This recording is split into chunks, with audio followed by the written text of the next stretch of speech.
The aristocrats, while at the ball, are discussing that the Duke has come. And the man claims that their family rarely goes out, but he wants to communicate with him at least once. Duke Frodium, who is also called a monster. However, the girl does not understand why he is called a monster, since he is not at all like him. Another girl explains to her that she has not heard about this yet, because his daughter's debut was just recently. Duke Damien Frodium comes from a noble, prestigious family, and is also called a swordsman, and he is very handsome. Lady claims that calling him a monster is too much because he is very handsome. And he doesn't inspire fear, but he is the most powerful man in the empire. The man claims that it doesn't matter who is in front of him, because he understands that no one will dare to go against his word. One day a child appeared in this family, and the little girl was looking for her mother and did not understand what was happening. At this time, the girl saw a magic circle and approached it, because her mother often used it. The butler announces that Duke Frodium has arrived. The girl looked at him and thought that he had bright red eyes and the name that her mother had mentioned earlier. Looking at him, the main character thought that he was probably her dad. However, she does not understand why his eyes are so cold. The Duke approaches the butler and tells him to find a suitable room and raise the girl there, and then he tells them to take good care of her so that she doesn't die. Hearing this, the main character thought that she was grateful that this man decided to raise her, but however, she understands that she does not like it. And most of the servants were loyal, obeyed orders, and they only cared about her enough to keep her from dying. The girl reflects that her room, as expected, is far from her father's room, and I thought that he probably didn't want her to appear before his eyes. And she also doesn't want to appear in front of a person who hates her. The little girl remembers her mother and misses her most of all. Mom told her daughter that the moment would soon come when she would have to say goodbye to her. And at this time, the girl thought that she did not expect this to happen so quickly. The maids, being under the door, said that the girl was inside. Yes, when they entered her room, they tried to feed her. The maids looked at the girl with delight and said that she was very sweet. And at this time, the main character thought that there were only people here who cared about her. The maid says that the girl is very sweet, and even if her mother does not come back for her, someone will definitely adopt her. And at that time, the lady thought that no one could adopt her when the Duke was her father. And at this time, she claims that she is not nice. And the other maid says that she is very sorry for the girl. Suddenly, the head maid comes into the room and screams and asks what they are doing here. Hey, the maids explain that this is a child, and such a beautiful one, and that's why they wanted to spend a little time with her. The head maid suggests that they do their work first, and then claims that they know how strict their butler is. And then he says that he'll stop messing around with this little thing. The young maid says goodbye to the girl and says that they are already leaving. And at this time, the little girl waves her hand at them and says, bye-bye. Being alone in the room, the main character thought that most people did not treat her that way. And when it's time to eat, and she doesn't understand why they don't bring her food. The girl remembers that she eats alone in the room, and this is better than eating with her father, but they still don't bring food. And then she thought that she couldn't stand it anymore, so she would go to the kitchen. After all, Lottie understood that when she asked the maids about this, it would irritate them, and so she had no choice, and she had to go to the kitchen herself. Suddenly the little girl saw the gentleman, and at that time thought that she did not understand what he was doing here. After all, she knew that he should not be here at this time. Lottie remembers that her mother said that her father was not a monster, as other people say, but a real demon. Damien Frodium was a demon who loved to drink human blood, kill people, and terrorize the continent. At this time, the main character thought that she did not believe that the demons had disappeared, because she understood that stories appeared about them. And when she remembers that her father is a demon, she is even grateful for her situation. Lottie wonders what her father is talking about with Bellant. The butler says that if the gentleman is interested, he can look for himself. And then he says that Lottie is right here. The girl heard this and quickly runs away, and at this time she thinks that Bellant is a traitor, and she does not understand how he was able to notice her. Lottie knows that her father hates her and thinks that if she appears in front of him, he will hate her even more. When the maid saw the girl, she was surprised and asked why the lady had taken so far. At this time, she thought about how she ran until she somehow ended up in the kitchen. And then he replies that Lottie came because she was hungry. The maid invites the girl to come into the kitchen and sits down, and then asks if she has eaten. The little girl replies that Lottie didn't eat because they didn't bring her food, and at this time, the maid says that they must have forgotten, and then asks what they will do, and he says that they only have food left for the servants, and the little lady says that this will do for her, and then thanks the girl and takes the bread. While eating bread, the girl thinks that her life is no better, but she must hold on. While she is little, she needs an adult to look after her, and she does not understand what will happen if she is alone and a monster crawls out from under her bed. The little lady reflects that although she is not pampered here, she is not offended either, and so she will live quietly until she takes care of herself. At least that's what she thought until the next events. The maid, screaming, turns to the lady and says that if she runs like that, she might get hurt, and the girl replies that nothing will happen because Lottie will be careful. After this, the main character bumped into her father a few times, but he didn't seem particularly interested in her, so they didn't talk. Lottie saw that her father was in his room and thought that at this time she could do some research, and then she ran into a room in which the doors were always closed. Well, when she opened it, she was surprised and thought that she couldn't miss this opportunity. Entering the room, the girl thought that it looked like her father's library, and then she took the books and thought about whether there was something interesting for her here. Suddenly, the main character saw a book that was wrapped in a chain and was surprised, and then she thought that since Dad didn't tidy up, Lottie would do it for him. When the lady took the book, the chain around it disappeared, and she saw that the book had no title, and this became interesting to her, and then she opened it. The girl saw that it was just a book with empty pages, but suddenly, text appeared. And the lady thought that this was definitely her father's thing, and that's why this book is so cool. Lottie looked and thought that she could read something here. But then I was surprised, because I don't understand what kind of plot this is. Since she even read the contents 3 times, she refused to believe her eyes. After all, she did not understand why the contents did not change, no matter how many times she read. At first, the main character thought that this was a book that even a 3-year-old child could read. And then I realized that it was far from simple. The maid turns to the young lady and says that there is a story going around about her and asks if she knew about it. And this is the story of a simple girl from the Lopez family, Dahlia, who was taken in by the Frodium family. And it is even more fictitious than ordinary fictional stories. This is a story that inspires not only nobles, but also commoners who dream of rising in status. The story is about Dahlia, who lived in the Lopez family in bullying and hatred, after which she was sheltered by Duke Frodium, who felt sorry for her. The girl grew up and became a beautiful woman.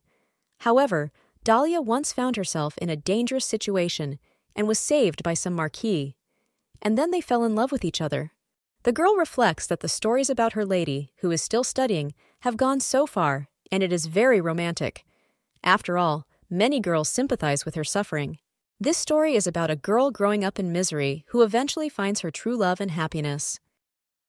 The lady with silver hair reports that this story is not like the story about her, because she understands that she was never bullied.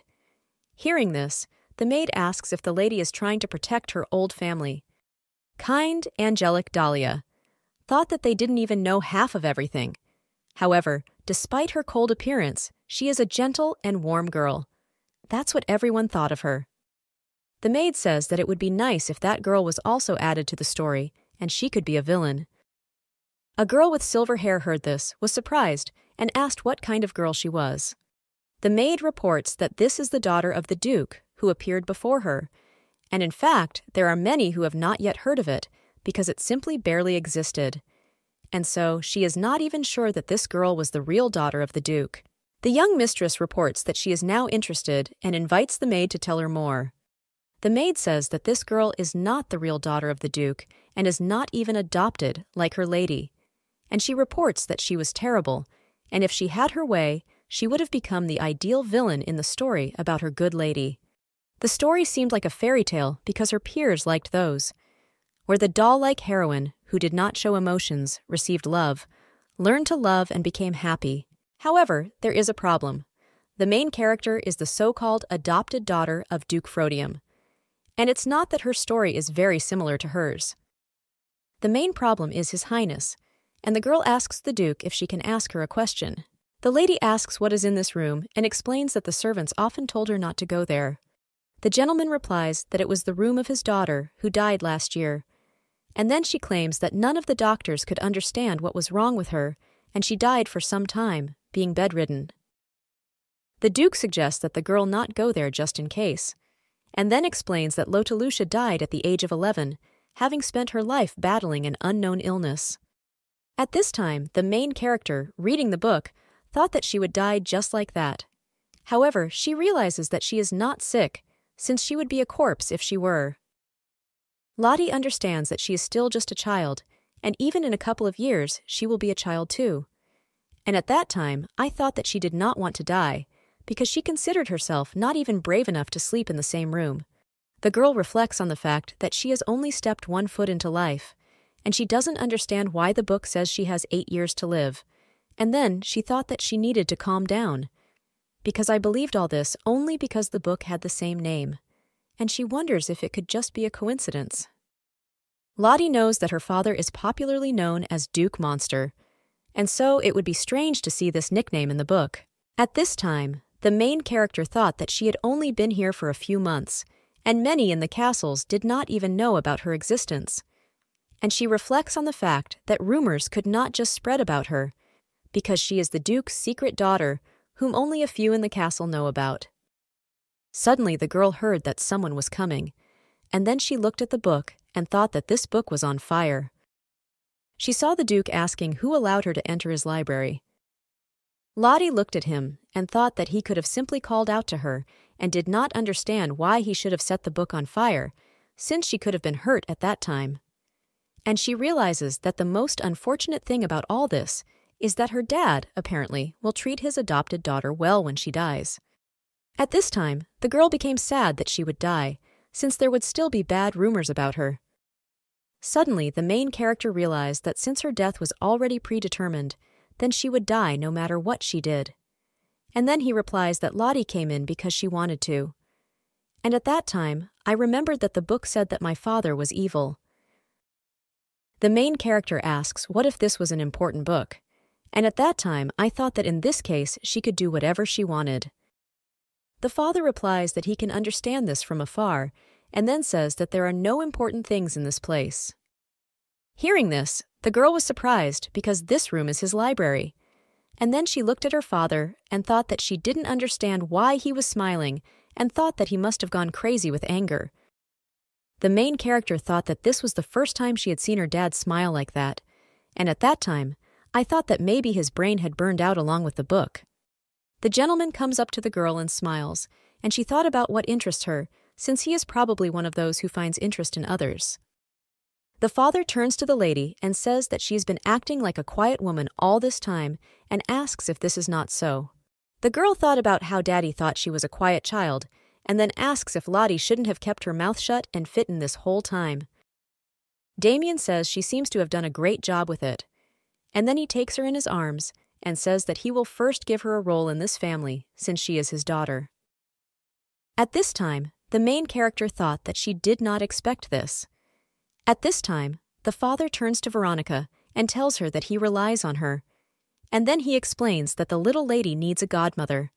Hearing this, the girl was surprised and then greeted the little lady. She says her name is Veronica and she will be her assistant, and then she says she hopes they get along. At this time, the main character thought that this lady did not appear in the book, but she understood that Veronica was a beauty next to her dad, and she thought that she didn't have any close people here, and therefore it would be great to spend time with her assistant. The little girl talks about how Lottie wants to get along too, and at this time she thought that she would use the remaining time to find out whether she would die or not. After some time, they found themselves in a room, and Veronica asks what they will do today. The little girl replies that she will draw Veronica.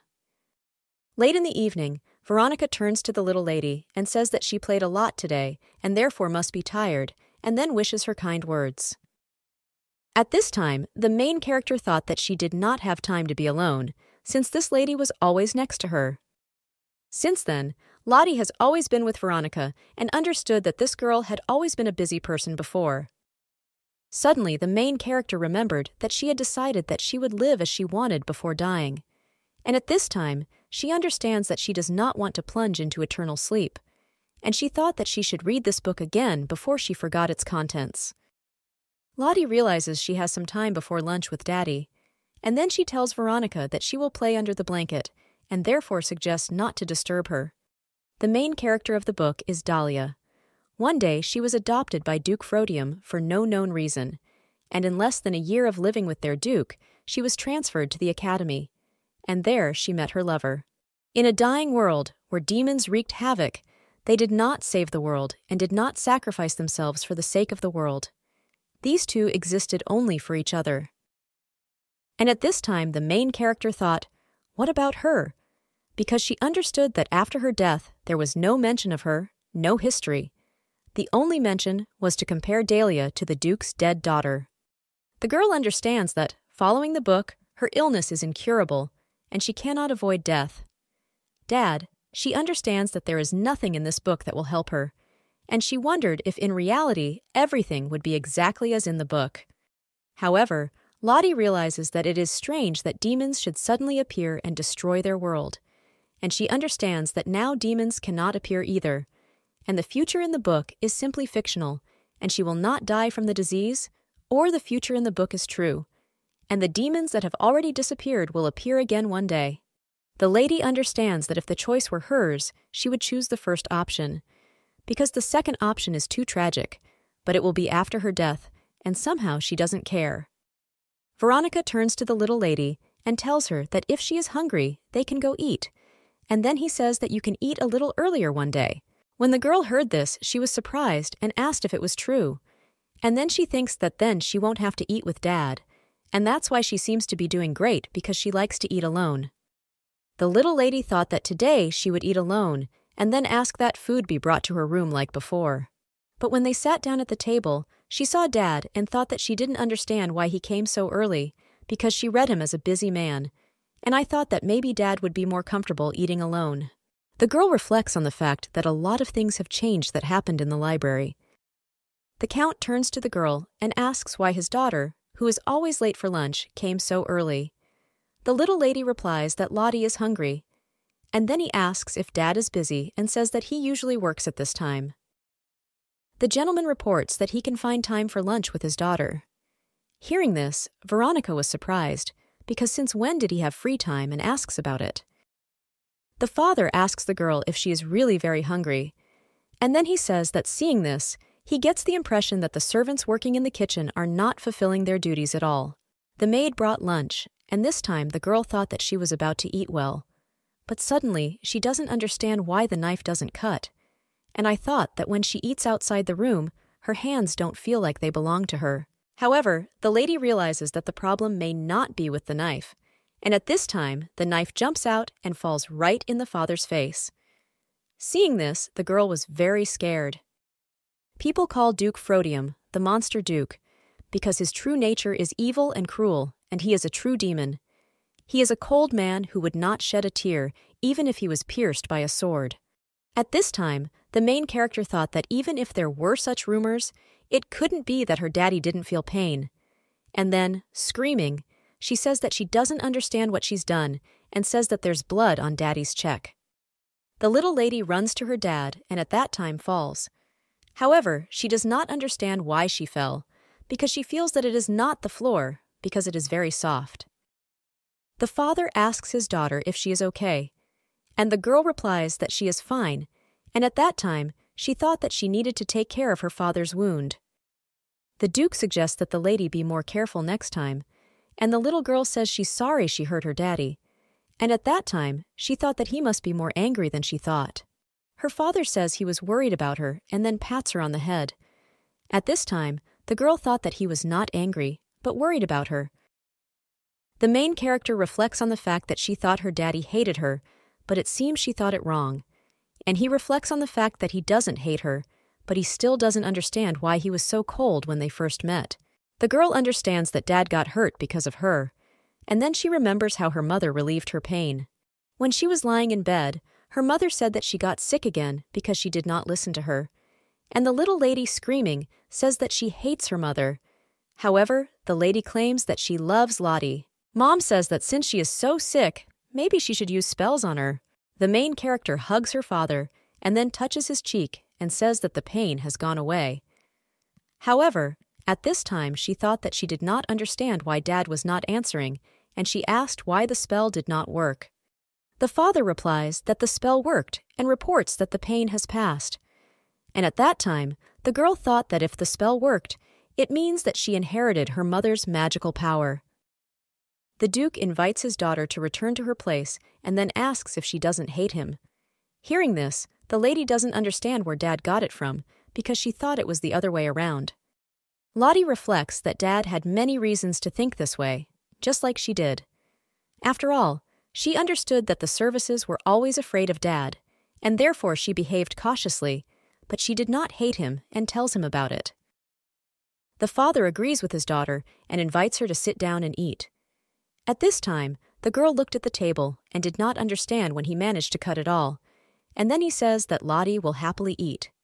The daughter reports that Dad does not eat and says that she was always told to finish her food, and therefore she claims that he will be scolded. Damien says he wonders who would dare scold him. The daughter says that Dad should be an example for Lottie. Hearing this, the gentleman says that it seems that he has a rather dangerous daughter, and the girl claims that he needs to be kind to his daughter. And at that time, I thought that she could really communicate with him like that. The main character understands that the gentleman is kind to her, and it turns out that he did not hate her. However, she doesn't understand why she still cares. Lottie knows that children are sensitive and assumes that is why she feels it, that he definitely didn't see her when she first moved here. He remembers the first time he saw her, and she had thick black hair, but her eyes weren't as bright as Damien's, but they still stood out. After all, he understood that this child was a lot like him. The servants say that this girl looks like him, but they understand that they are unlikely to be of the same blood, and besides, they do not know that his lordship actually had a lover. The gentleman looked at the girl and said that he was sure that she was his child. However, he did not know about her existence before, and therefore did not raise her and never invited her to the castle. Damien found where the magic circle came from. However, he realized that the problem was that it was a very isolated place, and he knows what the appearance of this child must mean. The woman suggests Damien not to come here anymore, since he is unlikely to be able to get through the forests again. However, the master knows that the woman imprisoned in those forests died, and he reflects on the fact that it is not the fault of this child. However, even if this is so, then he has no right to blame her. The Duke thinks that a week has already passed since the appearance of that child, and he understands that it's too late to get acquainted, but he assumes that he needs to go see her, and he doesn't understand where else she could be at this hour, if not in her room. Suddenly, the gentleman saw the girl and thought that she was going to fall, and then he takes her in his arms and sees that she is still sleeping, and this means that she is a sleepwalker. At this time, the gentleman thought that now it was probably more difficult for this child than anyone else.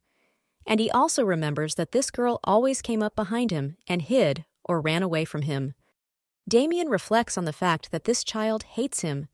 Hey, if he tries to talk to her anymore, she'll hate him. And so he reflects on the fact that it is better to pretend that he does not notice her, and he will do this only as long as necessary.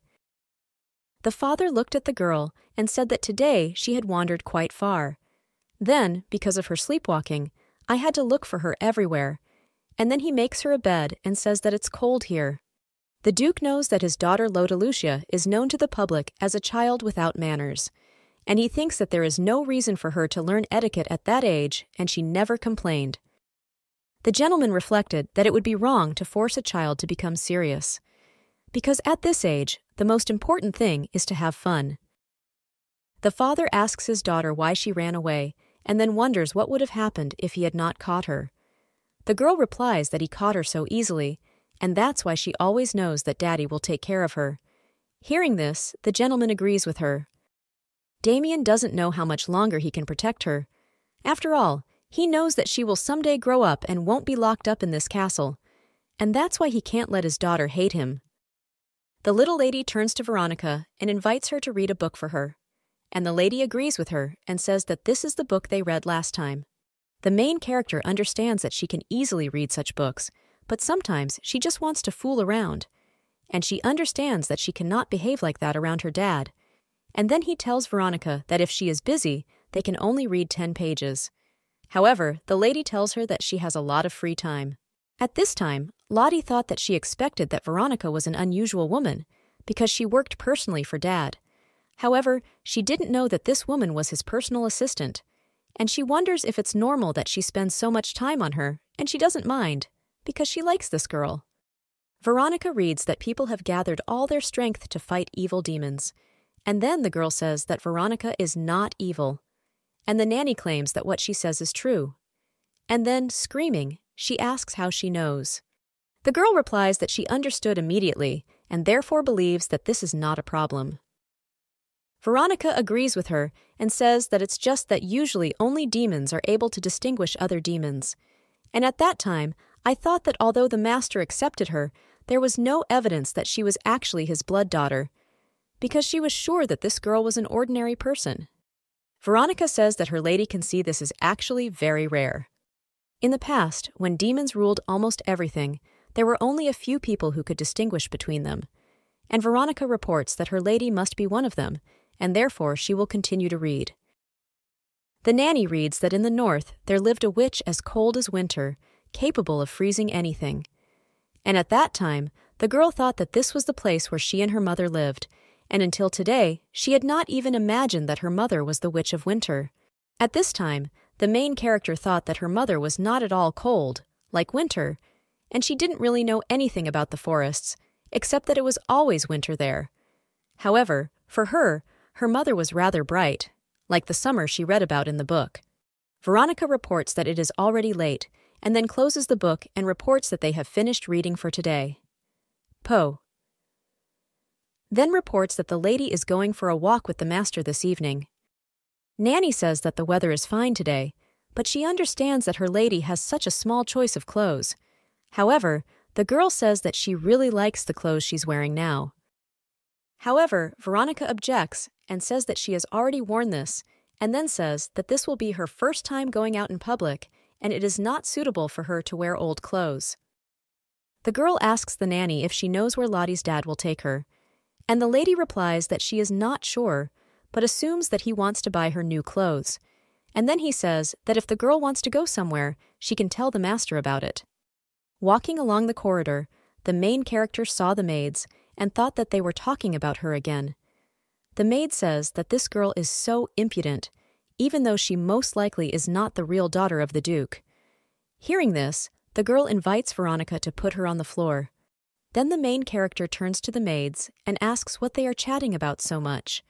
And at that time, she thought that this was not the first time she had heard them talk about her, and therefore she no longer wanted to let them get away with it. The girl understands that while the maid was chatting about her, she probably felt special, but despite her high position, she was avoided. Therefore, she felt sorry for her and acted as if she had a higher status. However, the lady understands that she is no longer like that, and therefore she does not need the maid's pity. At this time, the maid was a little scared, and the maid suggests that she should not be afraid, since this girl is still a child. And then they thought that Mrs. Veronica was unlikely to take the side of the suddenly appeared child. The maid explains that they were chatting all the time about all sorts of trifles, and makes an offer. There is no need for a little girl to take this into her head. Hearing this, the main character thought that she was trying to get out of it, and then asked if they were talking about Lottie. And at this time, she understands that from the maid's answer, it was already clear that they do not respect her. But she doesn't want to solve this with the help of the title of Daddy. The girl understands that they behave only because she suddenly appeared. And then he invites them to behave as before and asks why they calmed down. At this time, I thought that it doesn't really matter whether she is the daughter of a duke, since she understands that the owner of the estate recognized her. Lottie, crying out, asks how they dare to look down on the Frodium family. Hearing this, the maid objects and says that it is not so. And at that time, I thought that she couldn't believe that this was the same girl. And then, screaming, he apologizes. At this time, the maid thought that she felt strange, because for a second, she felt the same fear that she felt in front of the Duke. because she thought that this girl was a child who wouldn't dare to say an extra word, and she didn't understand what happened. Lottie says that she forgives them this time, and then says that her daddy is waiting for her and she needs to leave. Seeing Dad, the girl apologizes for being late and says that this won't happen again. And at that time, I thought that I shouldn't show my anger to my dad. And at that time, the gentleman thought that she had walked around in these clothes more than once. The Duke reports that the coachman is probably tired of waiting and therefore invites the girl to go. At this time, Veronica wishes them a good walk and waves her hand. Damien reports that Veronica is staying, and they will go together today. I heard this girl wave her hand to the nanny and thought that next time she would ask to take Veronica with her. Sitting in the carriage, the main character thought with delight that it was her first time riding in a carriage, and then she remembers that in the past she never even dreamed of getting out of the forest, and so this is like a dream for her, and she wants to know more about this world. Lottie looked at her father and thought that they had become very close lately. However, she understands that he is always busy and basically only gets to talk to him during lunch. The Duke asks how his daughter is doing, and she replies that she is fine, and then says that if he is so interested, he could visit her more often. And at that time, she thought that it seemed to her that the maids were ridiculing her precisely because her father did not take care of her. The heroine thought that, together with what happened before, she could not consider him her real dad because of her mother's words, because she had been wondering this question from the very beginning. Lying on her bed, the girl thought that if he pretends that she does not exist, then why did he accept her at all? And she thought that Mom couldn't lie. However, she doesn't understand why Dad is doing this. At this time, the main character asks the Duke if he considers Lottie his daughter. And at that time, she thought that she should have been content with just the fact that he accepted her. And so it seems to her that she dug her own grave. The young master turns to his daughter and asks if she thinks that it is not his daughter. At this time, the coachman announces that they have arrived, and when they got off the carriage, a gentleman runs up to them and says that he took his beautiful child with him and therefore assumes that he came to look at the child's clothes. Having heard that it was a girl, she thought that she would like Daddy to scold him for calling her a child. The seller informs that he will prepare several outfits to try on his child.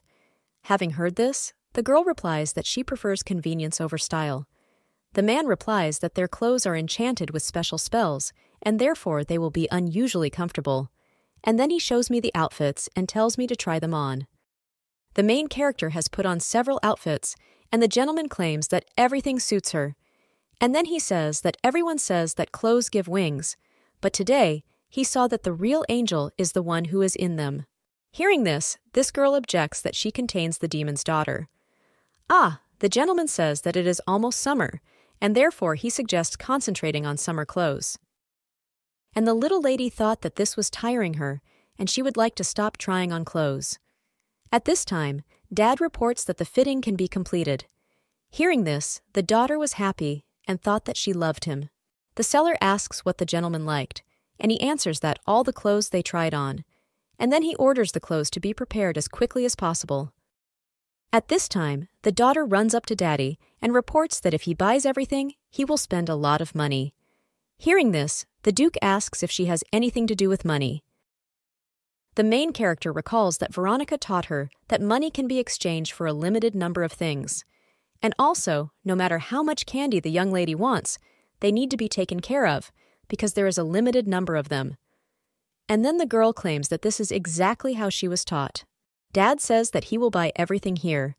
Hearing this, the seller was surprised. However, the Duke claims that he buys everything in the store, and in the end, everything happened as Daddy wanted.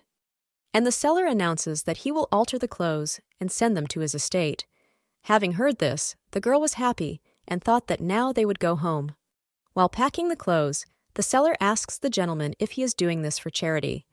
However, the Duke told him to watch his language and then claims that this girl is his daughter.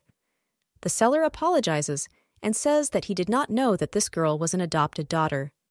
At this time, the main character does not understand what happened, since the Duke's expression has changed, but the situation has noticeably worsened. The gentleman asks how he dares to call her his biological daughter adopted. When they arrived home, Veronica met them and told the gentleman that she would take her daughter to the room. However, the Duke objects and says that he will do it himself. The assistant claims that the young lady looks tired, and this is probably due to the fact that she went out in public for the first time. Damien says that he is the first to see Veronica greeting someone like that at the door, and she replies that she cares about the young lady. And then the Duke carried the girl to bed and wished her good night. At this time, a little boy uses magic to say that the new child in the Freudium family is on Damien's estate, and they need to get him now for their owner. And he also can't believe that there is a new daughter in the house, and it looks like he'll have to check it out for himself. The butler reports that his lordship has put aside all his work to go out with the lady, and the gentleman looked at the paper and then asked if he should sort it all out himself. And the assistant claims that he himself knows that he would not trust this to others. The Duke explains that he is doing this because his ancestors did the same, and then tells the butler to leave. The butler reports that he has received news that the young master will return soon, and the Duke says he hasn't heard about it yet. However, the butler, surprised, claims that this cannot be, that the young master has not yet notified him about this. Damien looked at a lot of sheets and then said that he believed it would be difficult to find in this pile, and then asks how the butler knew about this. The man explains that the young master, of course, foresaw this situation and contacted him, and at that time he thought that he knew that his father would not read the letter. The Duke reports that the young master knows him well, so he will check next time, and then he wondered if he knew about his daughter. Damien realizes that lately his reign hasn't been hiding his true emotions at all, and the day when they went to the store was somehow unusual, and judging by the expression on her face, she didn't want to say it out loud. The gentleman asks the butler if he remembers the day when he and his daughter went to the city. The man replies that he remembers, and the Duke asks what happened that day. The butler explains that it seems the lady overheard the maids gossiping about her, and they also said that the lady was not his biological daughter, and that one day he would throw her away. Hearing this, the Duke invites the butler to deal with the situation. At this time, Damien thought that he was keeping his distance so as not to scare her. However, I did not expect that it was such a rumor, and therefore he understands that he will have to formally declare her part of the Freudium family. The gentleman says that gossip is quite useful, and then he asks the butler if people don't like dramatic stories. Formerly Duke Freudium, he kept his beloved woman a secret. However, she left their world very early, and there are rumors that the Duke valued his daughter from this woman so much that he hid her on the estate. It only took a little time until rumors spread throughout the capital. At this time, the main character went to the door and thought that this is Dad's bedroom and he can't be here at this hour, since Dad is usually in his office at this time. The main character opens the door and says that today she will study this room. The girl, being in her father's room, thought that she looked rich, but somehow gloomy for a bedroom. Walking around the room near the bed, she saw a picture of Dad and thought that his face was emotionless, as always. And I thought that Dad was so handsome. Suddenly, in a large portrait, she saw a boy with black hair, and he looked like her. And she understands that if she were a boy, she would look like this too, since only their eye color is different. Suddenly, the girl heard her father calling her, and at this time her heart sank to her feet because he always appears so suddenly. Dad asks if the girl is having fun, and she replies that Lottie is not happy at all and says that she did not know that Dad would be here, and at that time she thought that she needed to leave. The Duke asks if she would have come in here if he was inside. The girl was surprised and then asked if she could come in here. Dad asks the girl if it looks like he is angry with his daughter now, and then he asks if she plans to stand here forever and invites her to move on. The gentleman looks at his daughter and wonders why she came here. She replies that Lottie came for no reason and asks if she can only come when there is a reason.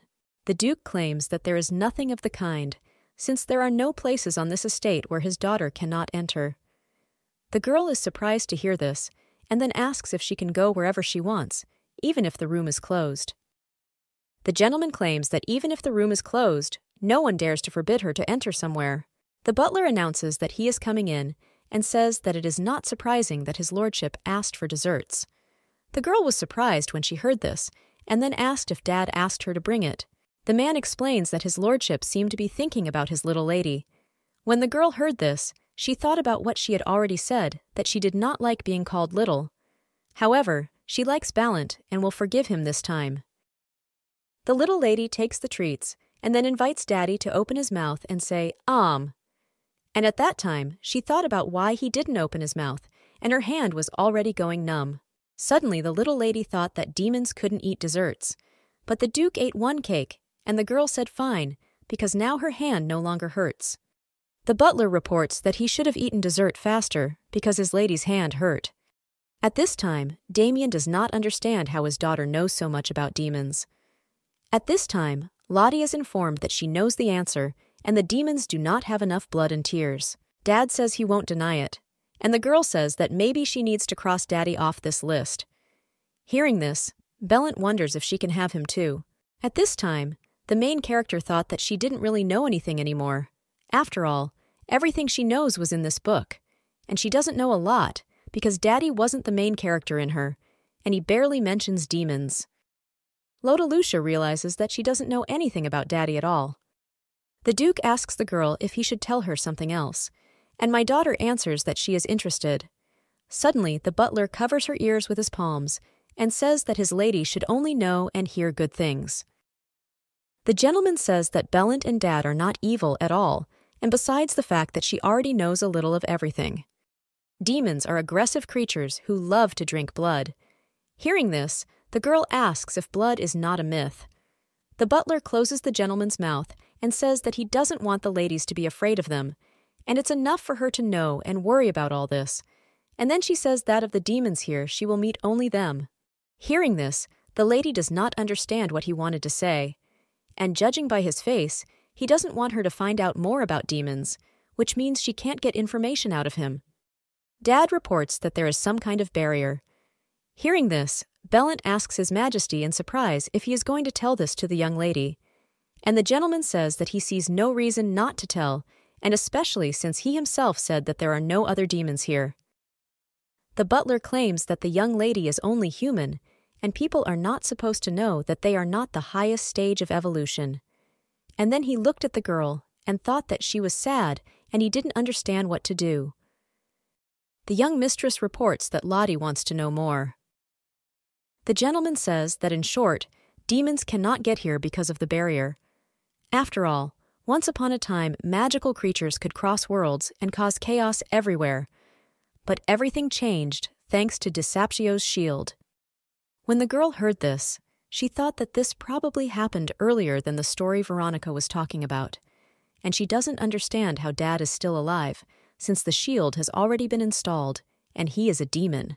Lotta Lucia says that since Daddy is here, that means there is some way to bypass that barrier. The Duke says that she said everything correctly, and then explains that there is a way. The demons used a special artifact, the Percy Gate. However, the main character does not understand why demons cannot travel as before if there is a gate, and he explains that they have introduced a pass system that is used to travel around the worlds. The girl thought that Veronica said that the Frodium family has great influence even among demons, and, probably, because of their status, it is easy for them to get permission. The Pope says that this gate belongs to the Frodium family, and ordinary demons are not allowed to come close to the gate without the permission of the Frodium family. Although Damien grew up among people, he has power in his hands that even the Demon Lord does not have. That's why Damien is called a bridge even among demons. The main character thought that she was so full, because she kept wondering why Dad was sitting in his room for such an hour. But as it turned out, he worked there instead of his office. However, the girl does not understand who the child was in the family portrait, and she thought that Daddy probably knows this answer. The little lady came to her father and said that she wanted to ask him something, and then she takes him by the hand and leads him to the portrait. The girl says Lottie wants to know who this boy is and points to him. The gentleman replies that this boy is him when he was little. Having heard this, the girl does not understand who everyone else is then. Damien explains that this is his family. When this girl heard this, she was surprised and thought that she didn't know if she could tell her this, and then asked her daddy if he had a mom and dad. The Duke explains that he does not have parents who gave birth to him, but there are those who raised him. Hearing this, the girl thought that it reminded her of a story that her dad told her before. There are two ways a demon can be born. The first is the same as people have from the love of a man and a woman. But demons very rarely fall in love, and therefore this method is not common. Instead, most are born the second way. They are born together with animals, who will then protect them. If a demon born in this way does not meet good guardians, he will turn into the same animal. The gentleman says that good guardians are very difficult to find, and for this, Damien is very lucky. Being a demon, he was able to get into this human family. The daughter asks if this is his mom and dad, and he replies that she is right, and then shows his brother. And he says that he was his own, the son of his adoptive parents, and therefore should have become the heir of the Frodium family. The girl wonders why Dad became a duke, and he explains that his father had no other brothers or children. Damien remembers that when his father was lying on his bed, Tu told him that he had heard a lot about him from his grandfather, and then he apologized for his ignorance and explained that he could not greet him properly. The gentleman tells his daughter that since childhood it was hard for him to leave the surname Frodium. Well, since he is a demon, he will have to leave this surname to a person so that it can be passed on from generation to generation. At this time, the girl thought that when Dad talks about his family, his eyes are filled with very strong love. Lotalucia reflects on the fact that people call Daddy Duke a monster because they don't know his other side, and she knows that he behaves like a man. The little lady tells Daddy what must be. He loves the Frodium family very much. The father replies that she is right, and then explains that it has always been difficult for him to show it, and therefore, no matter what happens, he always has a place where he can return. And even if his home disappears, he will still have a place where he is welcome and accepted. At this time, Veronica says that the lady never asked about her mother or tried to look for her. The gentleman asks if this book is about raising a child, and the assistant reports that she is reading this book on child development. And then their physical growth is reported to be slower, but their mental growth is much faster than that of humans. And she says that this is very noticeable in the young lady and tells the gentleman about it so that he knows. Veronica says that when she looks at the lady, she is just like a human child and not at all like a demon. And from the very beginning, she did not try to look for her mother. However, her health suffered from stress and change of environment, but the girl never complained. And the nanny remembers that there was an incident that happened recently, and then says that she does not understand what kind of child behaves this way. Veronica understands that even if she did not inherit her mother's magical power, she definitely adopted Lottie's mother's wisdom. And this is noticeable even at such a young age. The nanny assumes that Lottie probably understands that she will never see her mother again, and she finally realized that she had been lost in the forest before. The girl turns to her dad and reports that they said that family ties are stronger than anything, and he understands that this is only possible because the memories of his relatives are strongly intertwined. Blood connection, but complete indifference to each other. The gentleman understands that a loving family cannot look like this, and then he tells his daughter that he wants her to remember that she can always return to this place. Hearing this, the girl thought that she had felt for a long time that she had been waiting for these words for a very long time. Lottie reflects on the fact that she can pretend to be a bright and happy child all she wants, but the truth is that she misses her. And although they were locked in the forest, it was their forest, and they felt good there. And there was not a single day when she did not think about her mother. Dad asks the girl not to cry and explain that he didn't say this to see her tears. And the little lady realizes that now she has a place where she can return. The main character hugs her father and thinks that she is now safe, and therefore everything is fine. However, the girl understands that she was thinking this until an unexpected guest appeared at the estate. The next morning, the girl saw Veronica and reported that she heard something interesting yesterday. Lottie heard a story about a woman whom Daddy loved very much, and now they have a daughter, whom he simply adores and therefore hides from everyone. And she doesn't understand how people can invent such sweet stories about his daddy, and apparently everyone loves him very much. Hearing this, Veronica thought that her lady had made up this story. Little lady, wondering what happened to those maids last time. And Veronica thought that the young lady needed to know only the good news and then say that they were sent back to their home island. Lottie says it's kind of noisy today, And the nanny explains that today they are preparing to receive guests and vacating the necessary rooms. Hearing this, the girl was surprised and said that they have special rooms for guests. At this time, Veronica thought that the young lady was already aware of the events, and she didn't understand why she reacted like that. And then he says that the young lady's older brother is coming today. When the main character heard this, she was surprised because she did not know that this could happen. And then she runs out of the room and thinks that nowhere does it say that she has a brother. Entering the corridor, she met the butler, and he introduces her to young Master B. Khan and informs her that he is the young lady's older brother. The young master says that he did not receive any news that the father accepted the child, and then she claims that she is now a lady. At this time, the girl looked at him and thought that he definitely hated her, and she doesn't understand what she did to him, and then she runs away. Sitting in her room, the main character reflects on the fact that she does not understand why she ran away then, and she has the feeling that her brother only hates her. Sitting at the table, Lottie asks where Daddy is, and the maid explains that he told the girl to have dinner alone today. Having heard this girl does not understand why Dad does not eat with her. The main character thinks that when his son showed up, her dad no longer needed her, and that's why she's sad just at the thought. And then she thought that everything might get better when she woke up. The next morning the girl thought that nothing had worked out, and he saw Lady Veronica upset and asking what happened. Lottie realizes that the nanny knew everything about him too, and then asks if she is good friends with Bihan. Hearing this, the nanny says that it seems to her that she has already met him, and then she explains that she has known him for a long time. Lottie talks about how she wants to play outside, and at this time, Veronica thought that maybe a walk would calm the situation a little, and he says that he will accompany her, but the girl objects and says that today she wants to play herself.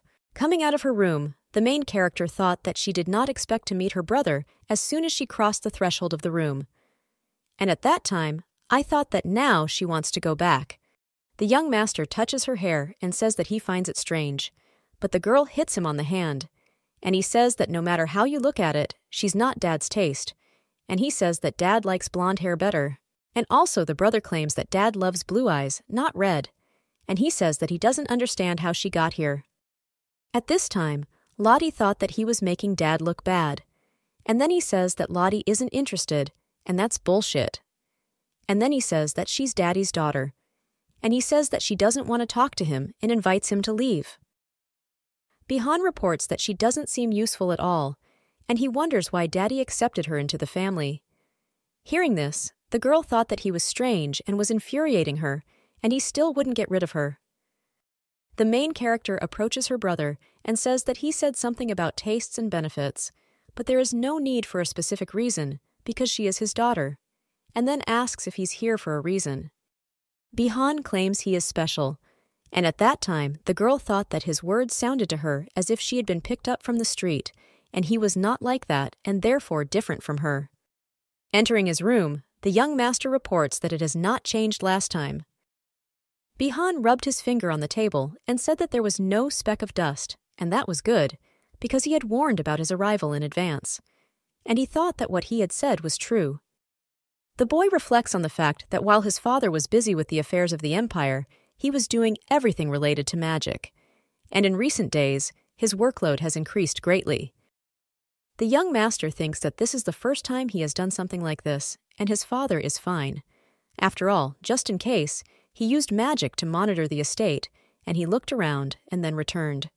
But one day, Bihan noticed that Duke Frodium had adopted a girl. While in his room, the boy thought that the gentleman had transferred so much work to him, and upon his return, there was even a strange girl waiting for him, and he thought that his eyes were deceiving him. And then he looked out the window and saw the little lady, and thought that she was heading towards the entrance.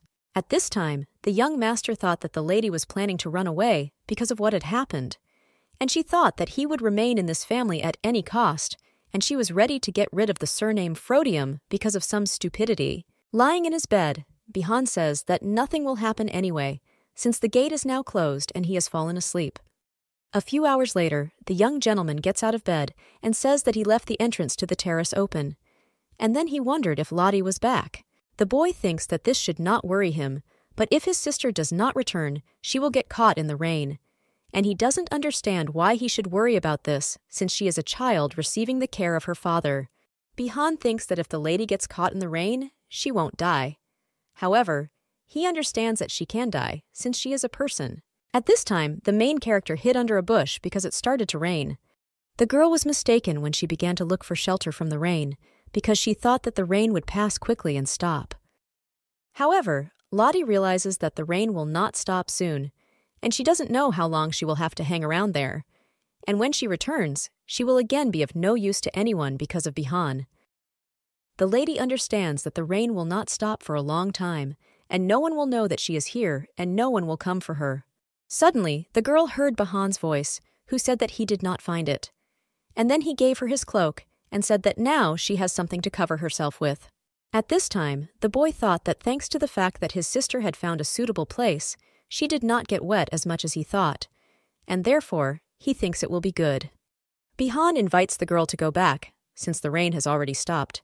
Walking behind the boy, the girl thought that he was fast, although much taller than her, and at this time he reflects on the fact that she is slow. Suddenly the lady saw that her brother slowed down and thought that he was more wet than she was, and she understands that he specifically came out to look for her in such rain, and she thought that she had the same misunderstanding with him as with Dad, and Bihan doesn't hate her at all. However, the girl heard him say that he hated her, and at that time I thought that she was counting on this at dawn. The boy says she has no idea how hard he worked to get his father to come, and he asks why it's so easy for her. At this time, Veronica turns to the young lady and says that she is very wet, and she asks why she went to the very entrance, and then she says that she should have returned as soon as it started to rain because she might get sick and invites her to immediately go to bed. Bihan reports that he is leaving, and hearing this, the girl thought that he got more wet and her. Late at night, the girl opened her eyes and does not understand why she ended up in the main corridor since she fell asleep in her bed. And at that time, she thought that she needed to go back. Suddenly, the girl heard voices and wondered who was talking so late at night. As she came closer to the door, she realized that it was the voice of Daddy and Bihan, and the lady heard that they were talking about her. At this time, the girl thought that she wanted to cry when she found out that the villain was in the book, and this is because she did not want to give the happiness she had earned to someone else. And I thought that Bihan must probably feel the same way. The little master says that if the Duke wants to play family, and then asks why he didn't do this earlier in his homeland. Having heard this girl thought that Dad definitely didn't think like that, and he wouldn't do that. And then she thought that this meant that his family hated her. At this time, the father opens the door and saw her, and then takes her in his arms. Lottie claims that she hates him, and at this time, she remembers that he told her that she has a place where she can always return. And when she heard these words, she does not understand what she should do now. The Duke claims that it would be good for him to know the reason why his own daughter hates him. The girl claims that Daddy told Lottie he would give her a place to come back to, and then reveals that Lottie's family doesn't like her.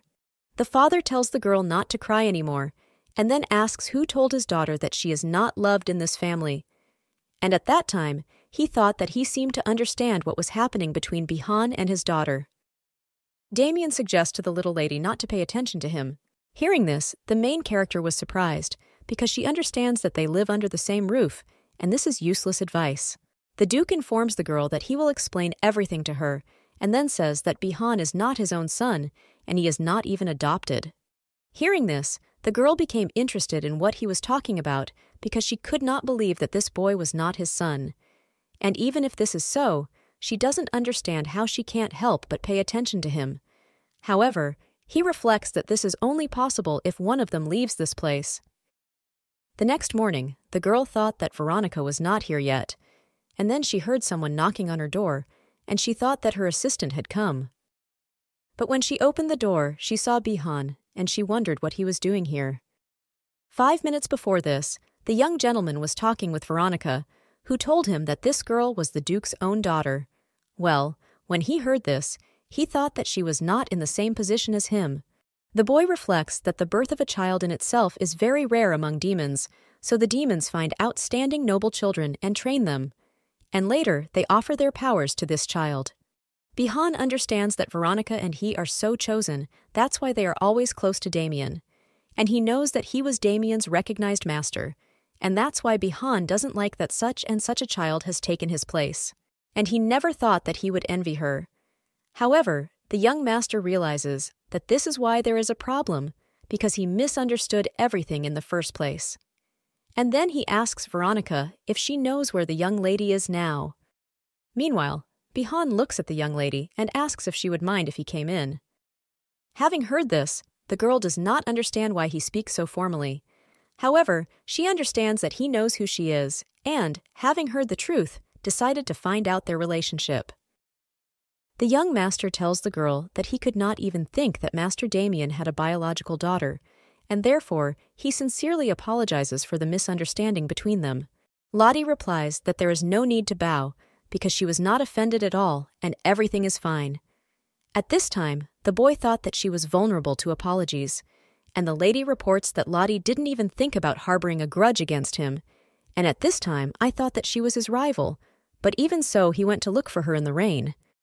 Bihan thanks the girl for accepting his apology, and then he reports that he did not want to leave with a burden on his heart. Hearing this, the girl is surprised as he has recently returned and then asks why he is leaving. The young master replies that it is because Master Damien ordered him to return, and then he says that he was only pretending to be his son in order to be useful in the future. At this time, the little lady thought that since Dad is a demon, he needs to pretend that he is aging like the others, and this means that in the next generation, the dukedom will return to the imperial family. Bihan explains that Master Damien never had plans to get married or have children or accept a human child, and that's the only reason he's here.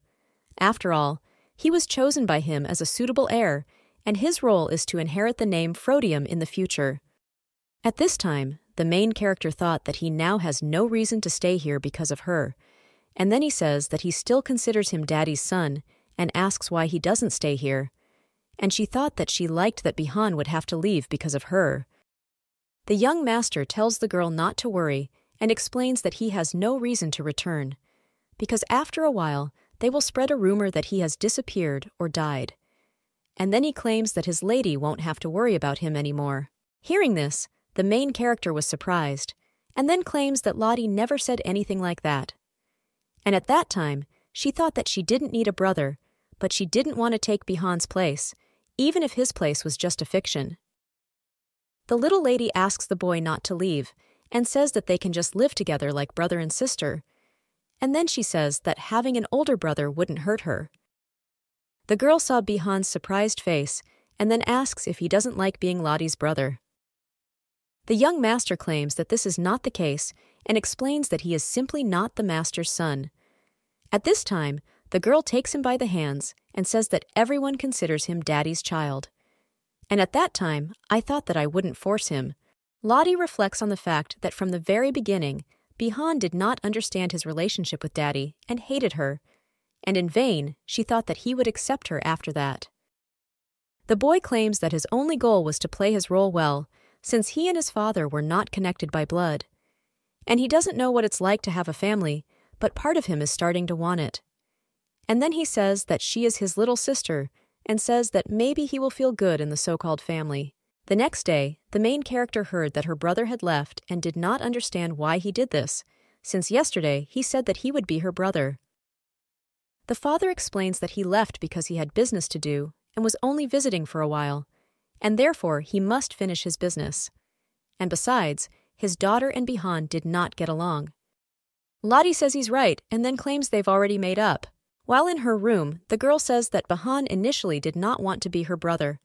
Well, suddenly she heard a voice saying that this was not true and saw black smoke. At this time, the main character got scared and thought that she doesn't know what it is, but it adjusted when she started talking about Bihan. Lada addresses the black mass and asks if it knows Bihan, and it answers that he is its owner. The girl says that if it belongs to Bihan, then it means he delivers his words, and then asks if it can send the boy a message from Lottie, and then invites him to say that Lottie became happy when he said that he would be her brother, and he's still Lottie's brother, even if he's not around. At this time, Bihan replies that it's good, and then they call her their little sister. A couple of weeks later, the little lady invites Veronica to play hide and seek and tells her that Lottie will be looking for her. At this time, Veronica agrees with her and then reports that she is going to hide. Lottie begins to count and then suggests to Veronica that she carefully hide, otherwise she will see her blonde hair, and then she announces that she is going to look. When the little lady was looking for Veronica, she saw Bihan, and then asks what happened since Dad said he left. The boy reports that he has returned and has already agreed that he will live here with her, and then he reports that he only had to transfer his work to another person. The girl asks in surprise if that's why he left. The guy was surprised when he heard this and asks if Dad really didn't tell her anything about them, and the little lady replies that she doesn't know anything. Bihan asks Lottie why she is here alone, and the girl replies that she went to play hide and seek with Veronica, and then invites them to search together and go home. Lottie whispers in her brother's ear that it's not fair at all, but he can use magic to find Veronica. Hearing this, the young master laughed, and the girl does not understand why he is laughing. Bihan explains that unfortunately this is not possible, and he cannot use magic here. Hearing this, Veronica wondered why he said that, and then asks the boy why he can't use magic, and then he reports that not all magic is blocked, and it is simply weaker due to deceptio. And if you get used to it, you can use simple magic. Hearing this, the main character thought that she was talking about the gate, and Veronica reports that they can cross the gate, but their magical powers are controlled. However, Lottie claims that in fairy tales, demons use their powers. Bihan says that in most of these stories, they are not actually demons. Bihan lived in the estate for a long time, and he visited the main character every day. One day he heard that she had been inside all this time and was surprised. The main character understands that her brother took good care of her, and she thought that he probably still feels guilty about their first meeting. The girl reflects on the fact that, unlike the book, Bihan remains the young master of the Frodium family, and she thought that it couldn't be that the events of the book were real, and even the protagonist's family was mistaken in it, and moving in the direction of happiness. It means that you can forget about this book. The main character understands that she doesn't need to worry about her or her dad, or even about the existence of the protagonists, about the whole idea of demons appearing. Lottie asks what they are if not demons. Veronica replies that they are called cambions, and he explains that these are demonic forces that are difficult to restrain because they are half humans. This is why they lose control and tend towards tyranny. Hearing this, the girl thought that she was also a combo, and then claimed that Lottie would also lose control and die.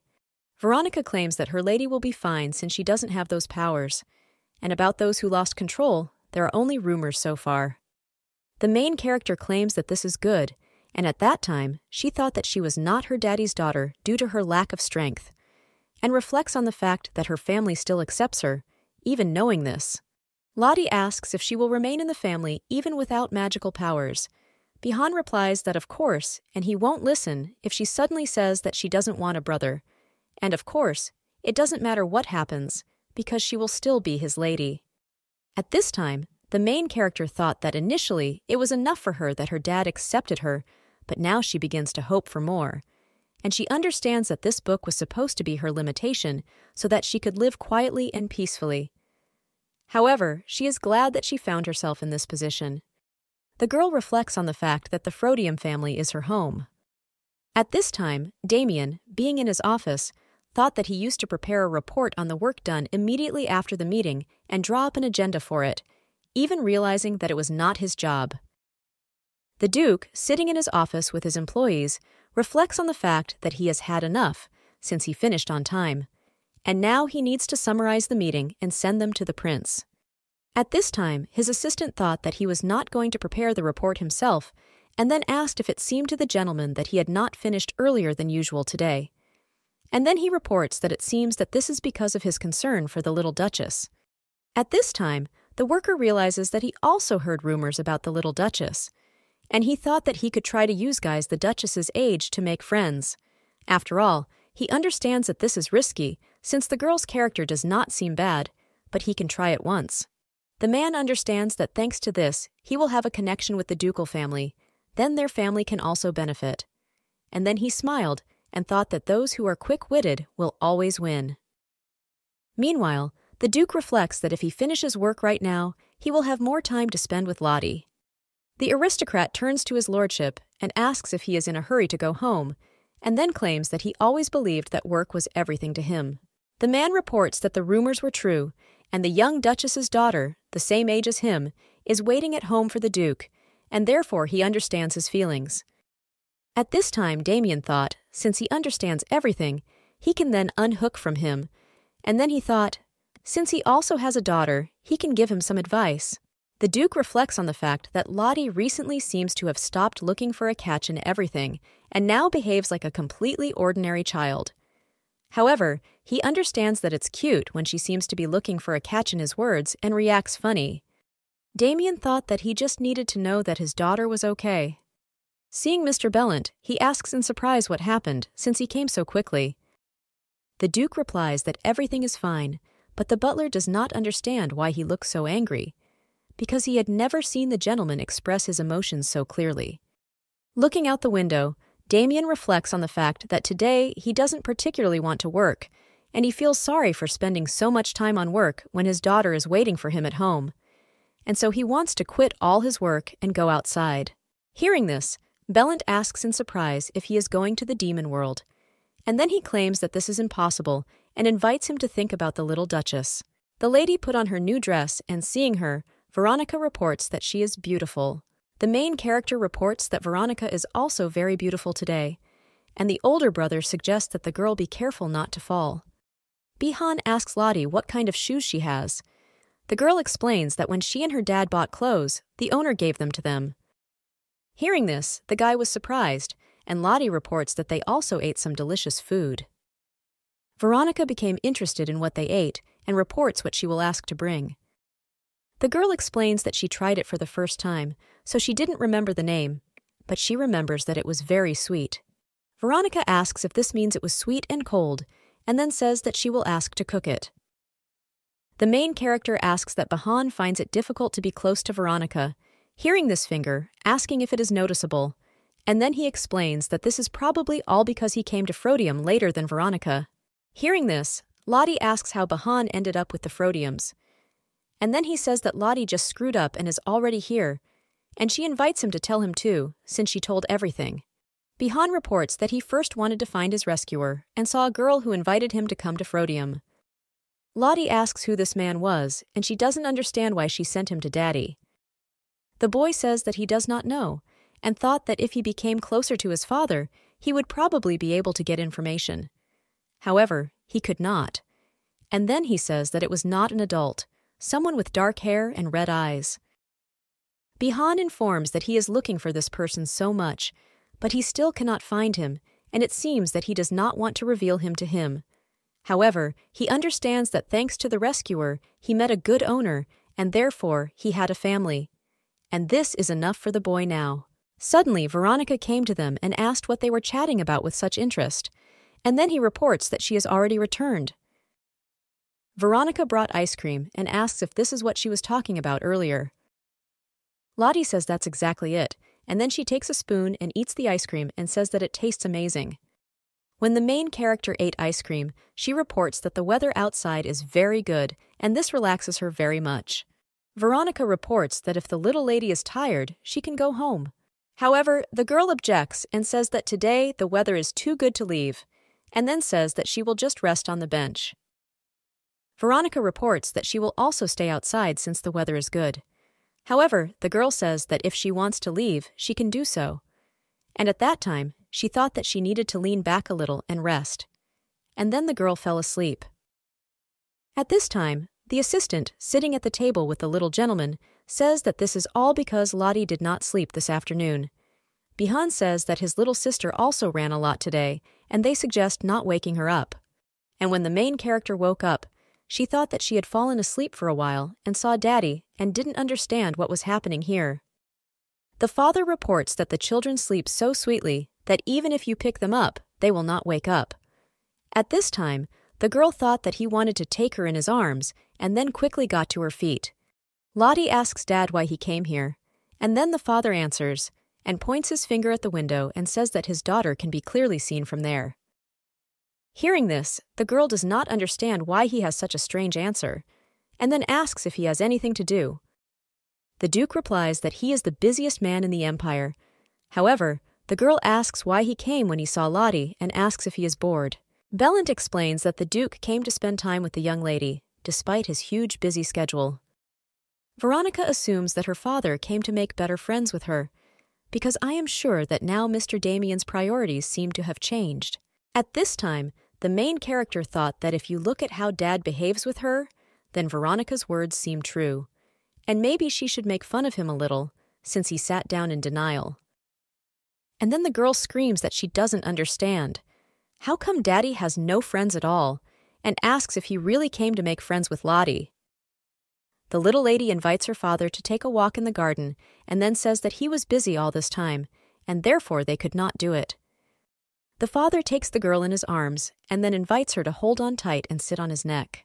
Seeing this, Veronica claims that this is not fair. However, the gentleman reports that he does not understand what is dishonest here. At this time, Bihan picks a rose in the garden and says that maybe this bribe will help him rise in the rankings. The gentleman reports that all these flowers in the garden belong to him, and he does not understand how he can use them as a bribe.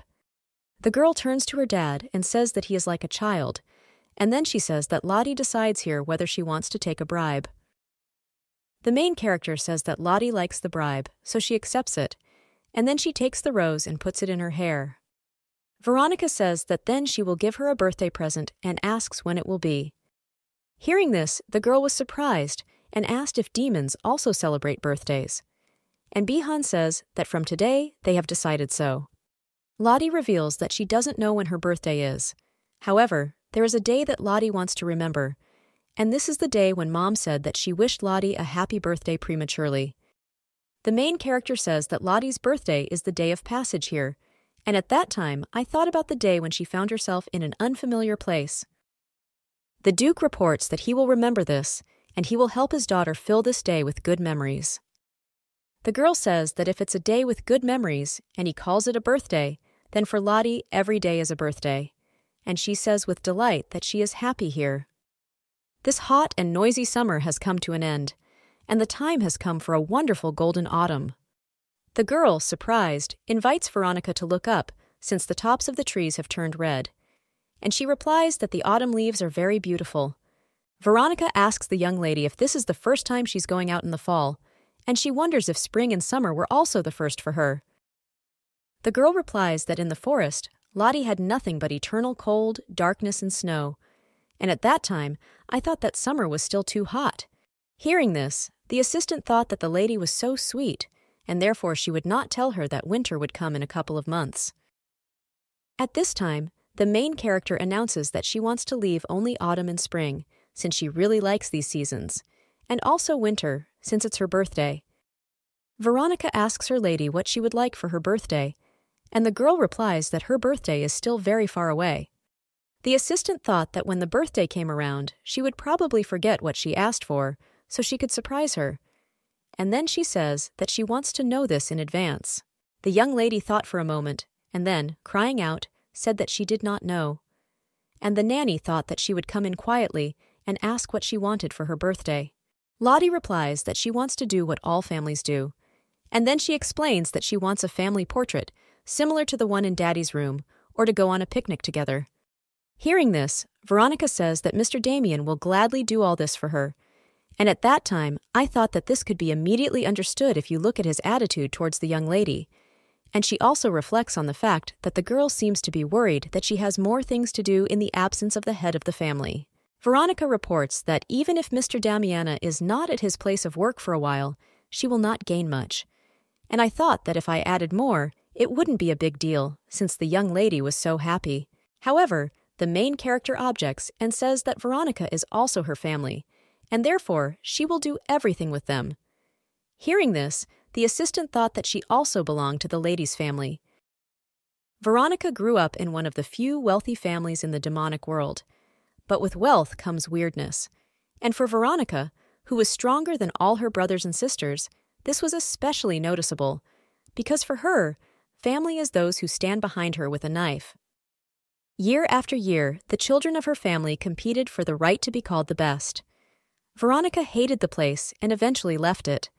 The concept of family was so limited for Veronica. However, this attitude gradually changed thanks to tenderness that knew no conventions, which is similar to how clothes get wet in the mushroom rain. Veronica reports that she cannot be present in the family photo. However, he will probably be able to go on a picnic with them.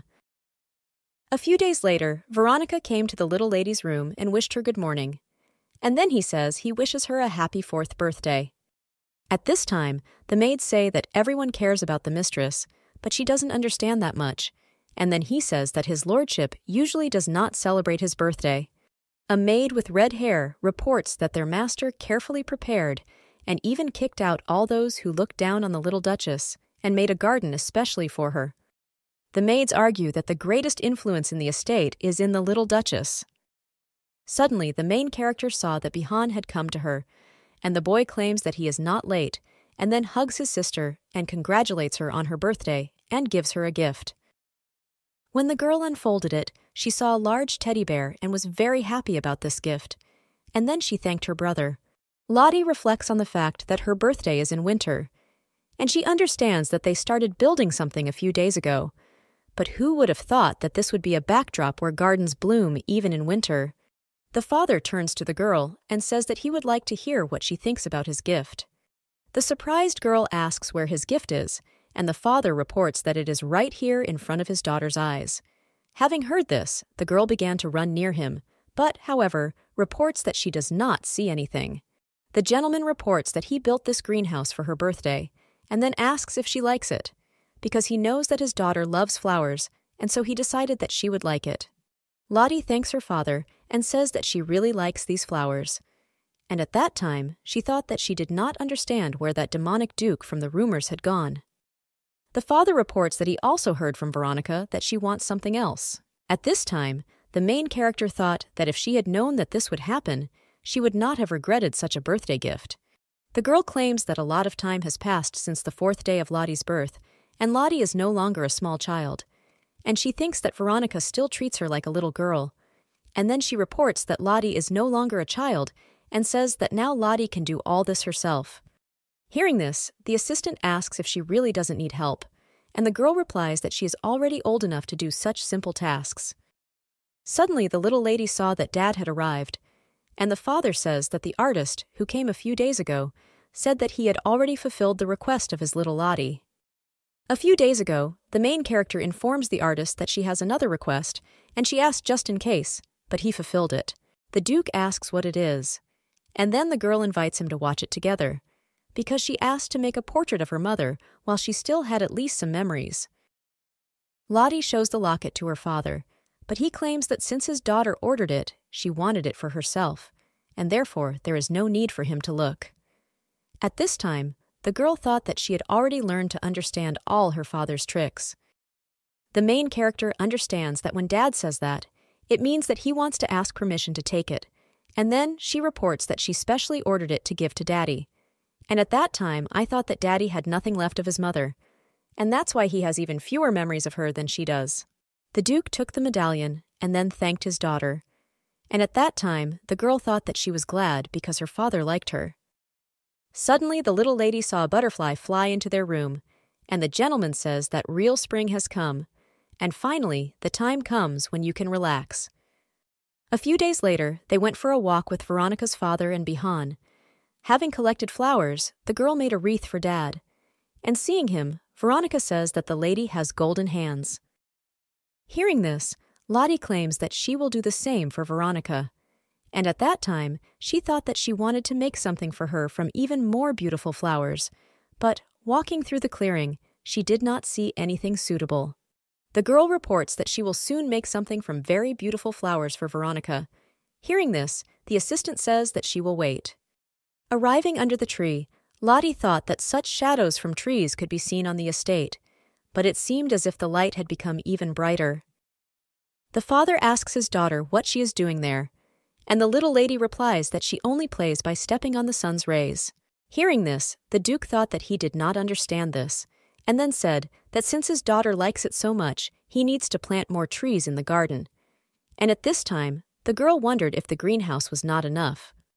Bihan smiles and says that his father also knows how to joke. However, the Duke objects and claims that this is not a joke. The girl was surprised to hear this, and then tells her father that she likes Lottie better. This is how everyone looks at the trees during the day together. And she says that what is important for her is not the trees, but simply when they are all together and it seems special and not as always. Lottie invites her father to come here again, and at that time I thought that it would be better than trees. The main character is thinking about the fact that she needs to find flowers for Veronica's wreath, and then she announces that she is going to look for flowers. Hearing this, the Duke invites his daughter to go along, and then asks what he should do if she gets lost. The girl claims that everything is fine, since Lottie remembers the road well. And hearing this, Veronica claims that Mr. Damien is right, and she can't go alone. Bihan invites the girl to go together, and then asks if everything will be okay, turning to Mr. Damien. Lottie says that they will come quickly, and therefore asks them to sit still. The father tells them to be careful. Hearing this girl thought that they were not walking far, and did not understand why he was so worried. The main character recalls that she spent almost her entire life in the forest, and of course, this is different from where she lived before, but she knows for sure that she will not get lost. Suddenly, the girl saw a lot of branches, and the brother explains that they were stacked here by animals who build their houses from tree branches. Lottie asks if these animals are scary. Bihan objects and says that they are not scary at all as there are no predators in this forest. I took several branches. The main character says that they are very fragile, and she understands that it will probably be inconvenient to build a house. Bihan explains that the house is made from branches stacked together. One branch, of course, is weak, but if you connect them, they become stronger. And if you cover those branches with saliva, they will stick together even better. Hearing this, Lottie claims that Bihan knows everything in the world. However, he objects and, smiling, says that this is not so. And then he explains that such things simply exist in the demonic world. That's why he knows. The boy picked a flower and then gives it to his sister and asks if she likes this flower. And then she claims that it suits her very well. The main character says that they should not find what suits Lottie, but what suits Bihan and Veronica. The girl reports that she wants to go further because she does not see the colors that she likes. And then she claims that since she is together with Bihan, everything will be fine.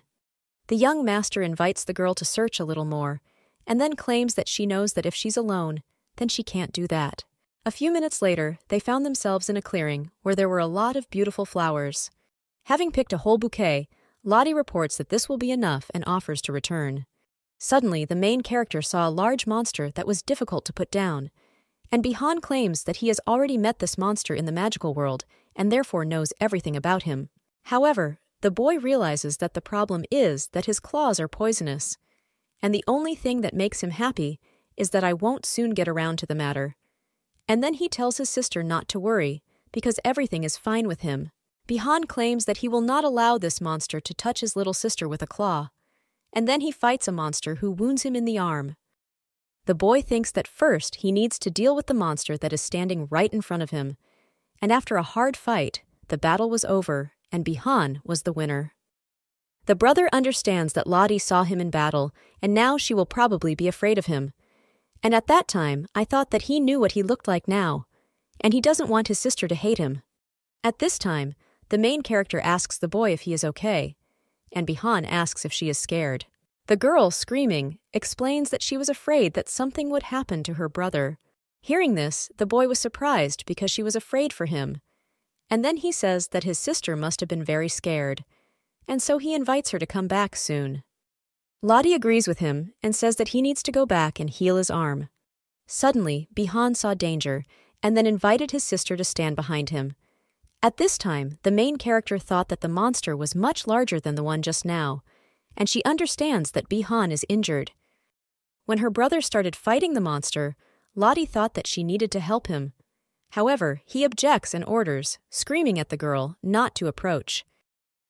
At this time, the girl noticed that the monster was much larger than the one that had just been there, and she understands that she needs to help him since she cannot just stand and watch, and she must also think about what she can do in such a situation. Bihan, screaming, tells Lottie to quickly return to her father. Hearing this, the girl does not understand how she can leave her brother, and she wonders if Bihan can hold out until she brings Daddy. However, the main character understands that by standing, she is only hindering him. At this time, the boy thought that it was good because Lottie had returned to her father. However, he realizes that this monster is now the problem and ponders how the magical monster ended up in the Empire. Bihan realizes that a creature from the demonic world cannot enter their world, and it is impossible for the monster to be here. The boy reflects on the fact that he needs to hold out until his father arrives, and then he fights the monster again. The young master does not understand how much time has passed, but it is becoming increasingly difficult for him to hold on. Suddenly, the brother saw Lottie and thought that she had not returned to her father and that she had many dry branches in her hands. The young master, crying out, asks why she came back and then claims that it is dangerous here. A little earlier, the girl was thinking that the safest thing for her was to return to her daddy, but for Bihan, it was the most dangerous. But when she saw the branches, she remembered what her brother had told her. Lottie collected branches and then shoved them into the monster's mouth, and then she takes Bihan by the hand and invites him to run quickly. Running through the forest after a while, the little boy noticed that his sister was not used to such stress. Bihan understands that the monster is running after them and they cannot linger here, and he thought it would be better to carry Lottie in his arms. A few minutes later, they found themselves near the cliff, and Bihan understands that if an ordinary person falls from such a height, then most likely he will die. And he thinks that if he can close these sisters, then he hits the ground, he and she will be fine. Bihan takes the girl in his arms and then asks her to hold tight and says that she will be fine. After falling from a cliff, the main character lost consciousness, and when I woke up, I realized that she was inside the cave. When Lottie saw her brother, she screamed and asked why he was hurt so badly. And then she realized that this was a stupid question, since he first fought with two monsters and then took the entire blow from the fall on himself. Bihan replies that such wounds are not scary for him, and at that time I thought that this was not a dangerous poison and that the scratch on my hand would heal in a couple of days. Hearing this, the girl asks how it can't be scary. However, the brother does not understand how she was not afraid to return to him, and then claims that he said to return to her father. Lottie claims that she couldn't leave him alone because he was so injured. However, the older brother claims that she should have left him anyway. The girl asks that if she were in his place, he would leave her. However, the boy claims it's different, and she says she doesn't see the difference. Bihan apologizes for raising his voice at Lottie, and then explains that it was all his fault because he was just really worried about her. The main character reports that it will be difficult to go out until the rain stops. Bihan says they are very lucky as the rain will wash away their smell, and then explain that monsters that take the form of wild animals have a very acute sense of smell. Hearing this, the girl thought that she smelled strongly, and then she asks for forgiveness for dragging him here. However, the brother objects and says that she is not to blame for anything, since no one could have known that monsters would appear in the Empire. Lottie hopes that Daddy will come for them soon, because the father is different from other masters, and he does not consider his servants to be expendable. Well, since his daughter is in danger, he will definitely come. Bihan thought that the problem was that the monsters wouldn't find them before him, and then he suggests, just in case, when the rain stops, to look for a road. And at that time, I thought that I couldn't rely only on Mr. Damien. The boy understands that if something unexpected happens, only he can protect his sister. But suddenly he felt dizzy and thought that this was not the right time, because it seemed that the poison had begun to spread. Lottie put her hand to his head and thought that he was very hot, since she realized that it was difficult to stay in good condition with such wounds. Bihan calms the girl down and says that everything is fine as this is temporary, and everything will be normal soon. The main character is worried that Daddy is being delayed, and she wonders when he will come looking for them. At this time, Veronica reports that the black blood with silver inclusions is the blood of a magical monster, and in addition, the marks are of different sizes. Hearing this, the Duke thought that it might be the blood of children. Veronica claims that she is not here, but it seems that it is too early to relax. Damien knows that Bihan can't use his powers properly here yet, and he wants them both to be okay. And then he says that they need to find them because the weather is quickly deteriorating and they need to hurry. Lottie took the bow off her dress and thought about how to wet the fabric with water, and the more water the better. And then she placed it on Bihan's head and thought that he would get better with time. Suddenly, the brother turns to the girl and informs her that she cannot eat it. Hearing this, the main character thought that now his creation was confused, and therefore he would probably answer all her questions. The girl asks why Bihan cares so much about Lottie, and at that time I thought about what would happen if it turned out that he did not treat her like family, but simply behaved like that because she was the owner's own daughter. The boy claims it's because Lottie is cute, and at this time the lady thought that I had already penetrated the brain, and the boy says that she is still small and he wants to protect her. Hearing this, the lady thought that she was already an adult and did not understand what this had to do with it. The young master says that he also loves her because she is brave and unlike him and his father, who is constantly monitoring the reaction, and most importantly, because she chose him to be her family. Bihan reports that before he ended up with the Frodiums, he only thought about how he could survive, and his family was a distant and inaccessible dream for her. And now that he has a real family, he wants to protect it with all his might. The boy hugs the lady and then asks how he cannot take care of his little sister. At this time, the main character thought that Bihan's feelings had never differed from his behavior, but she suspected him and was ashamed that Lottie thought so poorly of him. The little lady reports that her brother always says everything is fine, and he explains that he is doing this so that his sister does not worry. Suddenly, the monster attacks them again, and at this time the main character realizes that now it is difficult for her brother to even move, and she does not understand what to do. And at this time a magic circle appears, near which her father is, who quickly dealt with the monster. Lottie hugs her dad and tells him that she was very scared, and Bihan was in a lot of pain, and then asks why he was late. The Duke apologizes for not being on time. Damien turns to the boy and reports that he endured such an ordeal. Lottie asks what happened to the monster, and the father explains that Veronica is now fighting him alone, and therefore she must look the other way because she is not visible. And then he says that there is no need to worry about Veronica. At this time, the main character thought that Dad was trying to make sure that she didn't see the blood. And then Dad announces that they will be home soon. When the butler saw them, he was very surprised, and then asked what happened. Veronica tells him to be quiet, and then explains that the young lady fell asleep. And then he reports that the monster could not have gotten into the Empire on his own, and this means that someone sent him here.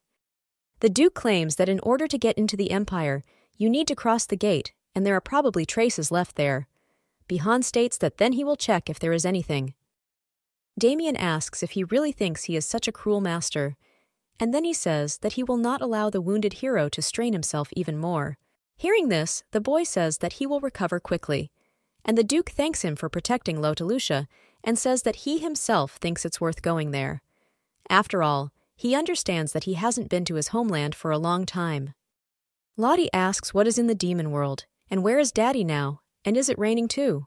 Hearing this, Veronica asks if she misses Mr. Damien. The little lady replies that she was asleep and didn't even get to say goodbye. The assistant claims that their master was also sad, but this matter cannot be delayed. The main character understands that the monster was an important event for her too, and therefore she will now not be able to ignore the book as before. And at that time, I thought that she would stop thinking about bad things, since the book contained all sorts of nonsense. Lottie says that it would be better if she goes and checks on her brother. As soon as she opened the door, Bihan announces that Lottie has arrived. This girl was surprised when she heard, and then asked how he knew this.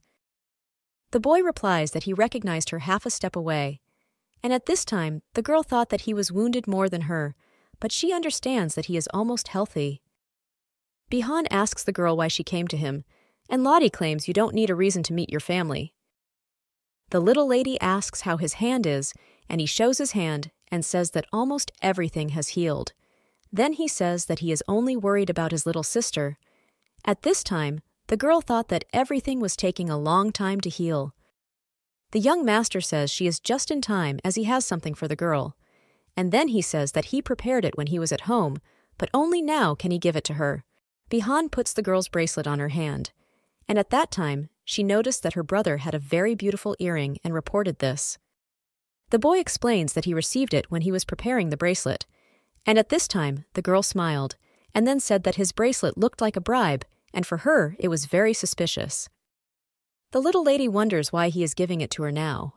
Bihan reveals that he has some magic in him, and he explains that if Lottie wants to tell him where she is, the bracelet will help. And the girl thought that it would be dangerous for her to play hide and seek with this bracelet. The young master says that in ordinary life, he cannot find out where she is. And at that time, I thought that there was still another magic there that he didn't tell his sister about. And I thought that it would be nice if she didn't have to use it.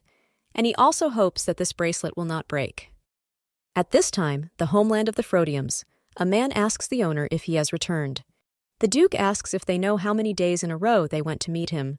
After all, he understands that several days have passed since his return. A boy with blonde hair reports that, if this is a burden to him, he can come to his homeland more often. Since he hasn't been here for so long, he's always busy. And the girl claims that they cannot follow him to the Empire. The Duke asks if they don't like it when the owner is away for a long time. However, the girl claims that this is true in other families. The guy comes up to the owner and asks if he asked him to find out something and says when they get up, he will report to him. Damien doesn't understand what it means that there is no sign of the gate being used, because there is no record of anyone using it during this time. The Duke says that there is one way for demons to get in there without using enemies. However, the guy claims that this method is not suitable for monsters, and the gentleman claims that the problem is that the impossible happened. At this time, Damien thought that his daughter had suffered because of this. And even if no one from his family was harmed, he is in charge of the gate and therefore cannot leave everything as it is. Suddenly, the gentleman noticed that it was very noisy outside, and the guy says that he's going to go and find out what's there. The man claims that he came to see Damien, and the girl assures him that it is impossible to enter without the owner's permission. Hearing this, he thought that Damien had trained his children well. A man with blonde hair asks a lady if she will stand in his way without even knowing who he is. And then he says that such loyalty to the master only benefits him. The stranger claims that he is not so generous as to allow anyone to block his path, and then uses his magic. At this time, the master comes out and asks him if he can finish threatening his servants. The author states in surprise that since Damien returned to the world of demons, he was obliged to report this to him. Hearing this, the Duke replies that he does not owe him anything, but this time he wanted to call him, and at that time he thought that he needed to ask something. Duke of the Demon World Otter. Autodus is the eyes and ears of the demon world, and no matter what happens in the demon world, the otter will know about it first, and therefore he already knows about what happened. Damien reports that a monster has appeared in the capital, and then asks if he knows how it could have turned out. The author asks the master that because of this he came to the world of demons, and then he says that, unfortunately, he doesn't know anything. Hearing this, the Duke claims that he has not changed at all and is just as stubborn. And the man with long hair asks why he did this, because he decided to take out his anger on him. And then he offers to understand him correctly, since he really doesn't know anything about how this happened. After all, those who sent the monster to the Empire are also at a loss now. During this time, Damien reflects on the fact that the monster penetrated the barrier and gate, and therefore he does not know how he got through it. However, he can guess who was the owner of that little animal. Frodium family rarely receives a warm welcome in the world of demons. Otter helped him at the beginning, but that's all, since he could not become a reliable rear for Damien. Damien Frodium Irregular, who would be at the very bottom, and also with a human surname and could seize the reins of power in the magical world. And he even took into his own hands the highest power of the gate. There were those to whom the seizure of power by the Frodium family was unpleasant, and they decided to deprive him of this power. They wanted to find a way to penetrate the Empire without crossing Gate A in order to quickly get even with Frodium. After all, the gate is the most important part of Damien's possession. The magicians first took the monster as an experimental sample and then began to experiment. They tried different ways to send monsters into the Empire. However, the barrier turned out to be a difficult obstacle, and all their attempts were in vain. All but one. The author asks in surprise how he found out about the monster. because he understands that the information has not yet reached the Empire. The Duke explains that he literally attacked his family, and that's why he found out.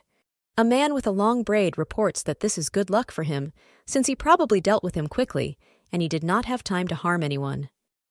The author wonders how long it has been since he last visited them, and then he offers to stay in them longer because his servants are very happy with him, and therefore he needs to devote time to them. A man with blonde hair says that he would like his servants to behave this way too, and then he claims that the Duke was lucky to have them. The author says that his servants tried to get into his soul, but for some reason it seems to him that even the atmosphere of the Duke is different, because he still looks like a brute and behaves like an exemplary slave owner. Damien announces that he will be back before sunset, since he initially had no plans to stay here for a long time, and then he leaves and reports that they are waiting for him. The author says that his servants are always waiting for him here too, and therefore asks where he is going to return. The Duke says that he is not talking about servants now and reports that his daughter is waiting for him at home. Hearing this, Otter was surprised and then said that the demon world will soon collapse, and there are signs that the barrier is disappearing, and the Duke claims that this is why he immediately returns. Damien says that, judging by his reaction, the talk about his daughter did not reach his ears. The author explains that he knows nothing about what is going on in the Empire, and he's not even interested in it. And what happened this time started in the demon world, so he knows. Finally, they were able to send the monsters to the Empire, and that's why he knows. A man with a long braid says that someone else took a very good girl from him, and the Duke thanks him for this, because thanks to him he has an excellent subordinate. The author asks if Veronica wants to return to the Auditus, and he claims that, of course, no one is interested in those who were before and those who are now. Damien claims that he said that he had already chosen a successor. The man claims that there is one, but he could have died. And he says that he is not interested in any weaklings, because there is so much information in the world that he should know, and if something does not help him, it is better to just forget about it. The Duke says that he will not want to send Veronica to him. The man heard this. He claims that he is a scoundrel, and Veronica is still a specimen, and therefore he suggests that she work for Damien. And in any case, he will make her his successor if there are no candidates. The author says that Veronica cannot continue the Frodium family, and therefore she can be subordinate to him. And besides, he now has a daughter, and let her become his successor. Damien objects and says that he will raise this girl as a human, and therefore is not going to bring her here. Hearing this, the demon asks if this means that his daughter is half human, and her mother is the same witch. However, the Duke objects and says that she is not a witch, a woman who lives with an icy heart for more than eternity. And stories about her are endlessly found in human legends and even reached the world of demons. All the stories were not connected to each other, and she also has many names. Someone called this woman full of hatred, the winter villain, the damned villain. They also called her. And it is not known which of this is true, and perhaps among all the stories, there was no truth. Damien ponders that her most famous nickname is the Eternal Lady of Ice. At this time, Lottie, lying in her bed, thought that she really wanted to swim. The girl goes to the kitchen, and at this time she thinks that she woke up in the middle of the night and does not understand why, since she had a very interesting dream. Suddenly, Lottie heard that who was here, that is, and she thought that usually everyone in the castle sleeps at night, and she understands that this is not Veronica, and they have no one to work at night. The lady thought that it could be an evil and scary thief who wants to steal Frodium's wealth, and she reflects on the fact that she can't just let him go. Suddenly, the girl saw the shadow of a man, and at that time, she thought that she was caught and did not understand what to do, run, or better scream. And she doesn't understand why he's coming to her. When the man came closer, Lottie saw that it was her dad, and he talks about how he thought she didn't go out at night anymore. Hearing this, the lady was surprised. She didn't understand what he was talking about, and then asked why she should walk at night since Lottie walks during the day. The father claims that she is correct in saying that she needs to go for a walk during the day, and then asks why she is wandering around the castle at such an hour. The little lady explains that she felt like singing, so she had to get up. And then she asks why he didn't tell her that he was back, and she claims it's not fair because he doesn't tell her anything. Lottie reports that Veronica said that when Daddy goes to the demon world, he stays there for a long time, and then he claims that he was not there long. The little girl assumes that suddenly it is not Daddy, but an evil and scary thief who looks like Daddy and asks about it. The father explains that it is late now, so he planned to say hello in the morning. The main character invites him to tell him what it's like in the world of demons and asks if it's fun there. And then he reports that Lottie walked around the castle all day today and also looked at the rooms, had lunch, and ate treats. And the Lord says it looks like she's having a good time without Daddy, because a day is not enough for him to listen to everything, and he offers to go back to bed, and therefore says that he is leading her to the room.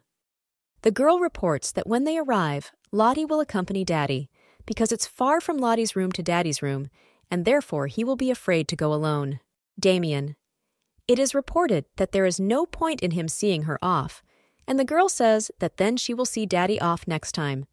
The father claims that in order to grow up big and beautiful, you need to sleep a lot, and therefore he will walk to the room on his own. When the main character looked at the dark corridor, she suddenly became scared, and she grabbed her father's leg, and he asks if his daughter is scared. However, the girl objects and says that Lottie is not afraid of anything, she was just surprised. At this time, the gentleman thought that his daughter was afraid of the thunderstorm, and he said that she could sleep in his room today. And having heard this, the girl does not understand whether it is possible to sleep in her daddy's room at that age, since she thinks that she is already an adult woman. And she thinks that he probably suggested this because the thunder scared her. And then the main character pretends that she is fine and reports that she can sleep alone. And at this time, I thought that maybe Lottie needed Daddy, and that's why he said so. Lottie says the thunder really scared her.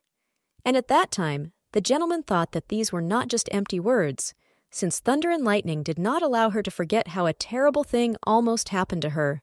The Duke turns to his daughter and asks if she still wants to leave her father alone, and the girl asks why he has such an unhappy face. Arriving at Mr. Lottie's room, she says that Dad has a large and soft bed, and he asks if his daughter's bed is small, and she replies that Daddy is bigger than Lottie, and so his bed is big too. Damien says that she seems to like everything big, and he should remember that, and then he suggests that she go to bed quickly. Lying in bed, the father asks his daughter why she can't sleep, and he says it might be because she woke up in the middle of the night, and then he invites her to fall asleep. Lottie asks Daddy if he can sing lullabies. Hearing this, he asks who she takes him for, and then he claims that this is actually the second time, and therefore she should consider it an honor. The little lady asks for whom he sang for the first time, and he invites her to try to guess this simple question. The main character understands that this lullaby was different from those that the poet Veronica wrote from the very first line, and she had already heard this song. And then the girl reveals that he sang for Lottie's mother. The little lady invites her father to tell her about her mother, and the gentleman says that it looks like someone is not going to sleep, and she explains that Daddy's story will become a lullaby for her, and that's why she will fall asleep.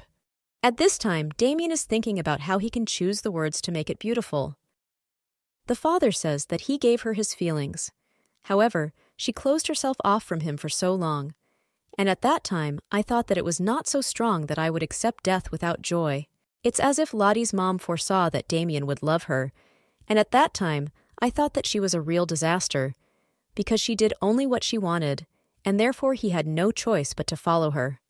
The daughter asks if she should tell her what Mom said about Dad, and then he says that Mommy said that Daddy is very gentle. The Duke asks what his daughter was thinking, and he wonders what she felt too. And the lady replies that in fact she thought that Mommy was lying, but now it seems to her that her words are true. Dad invites the girl to fall asleep and then stroke her head and says that she is their sweet girl who should sleep. And after these words, the main character fell asleep. The next day, Veronica is looking for the young mistress, and the maid reports that she slept in the master's room.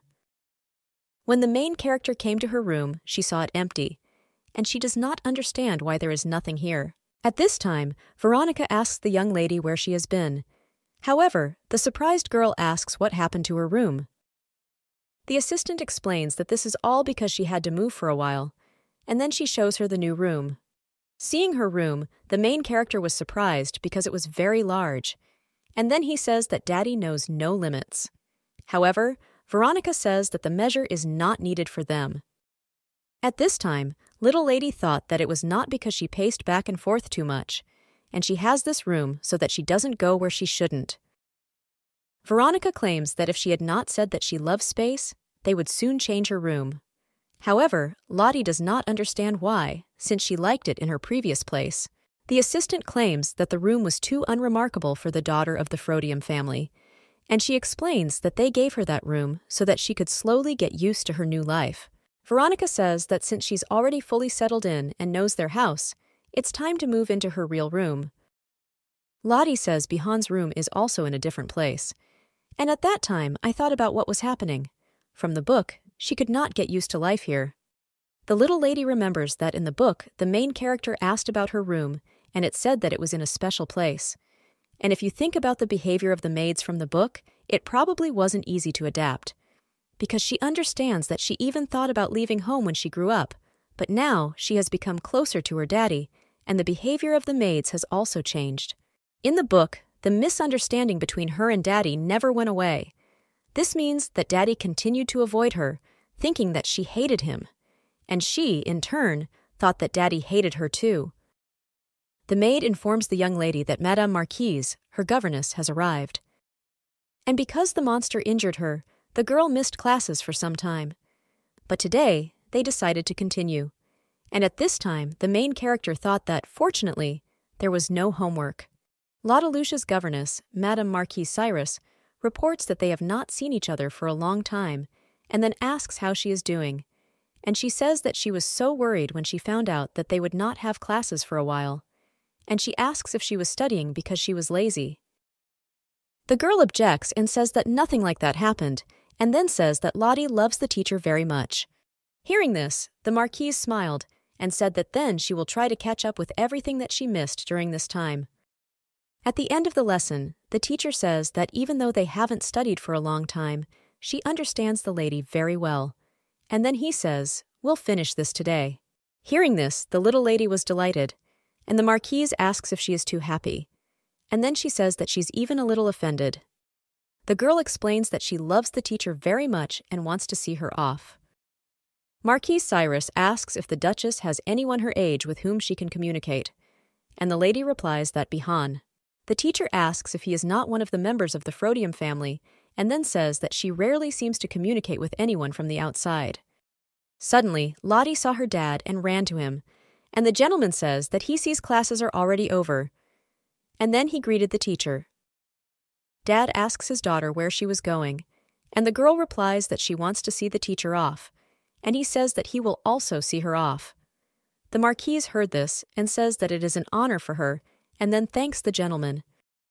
At this time, the main character thought that it seemed like they were closer than she thought, and she wondered what they were talking about.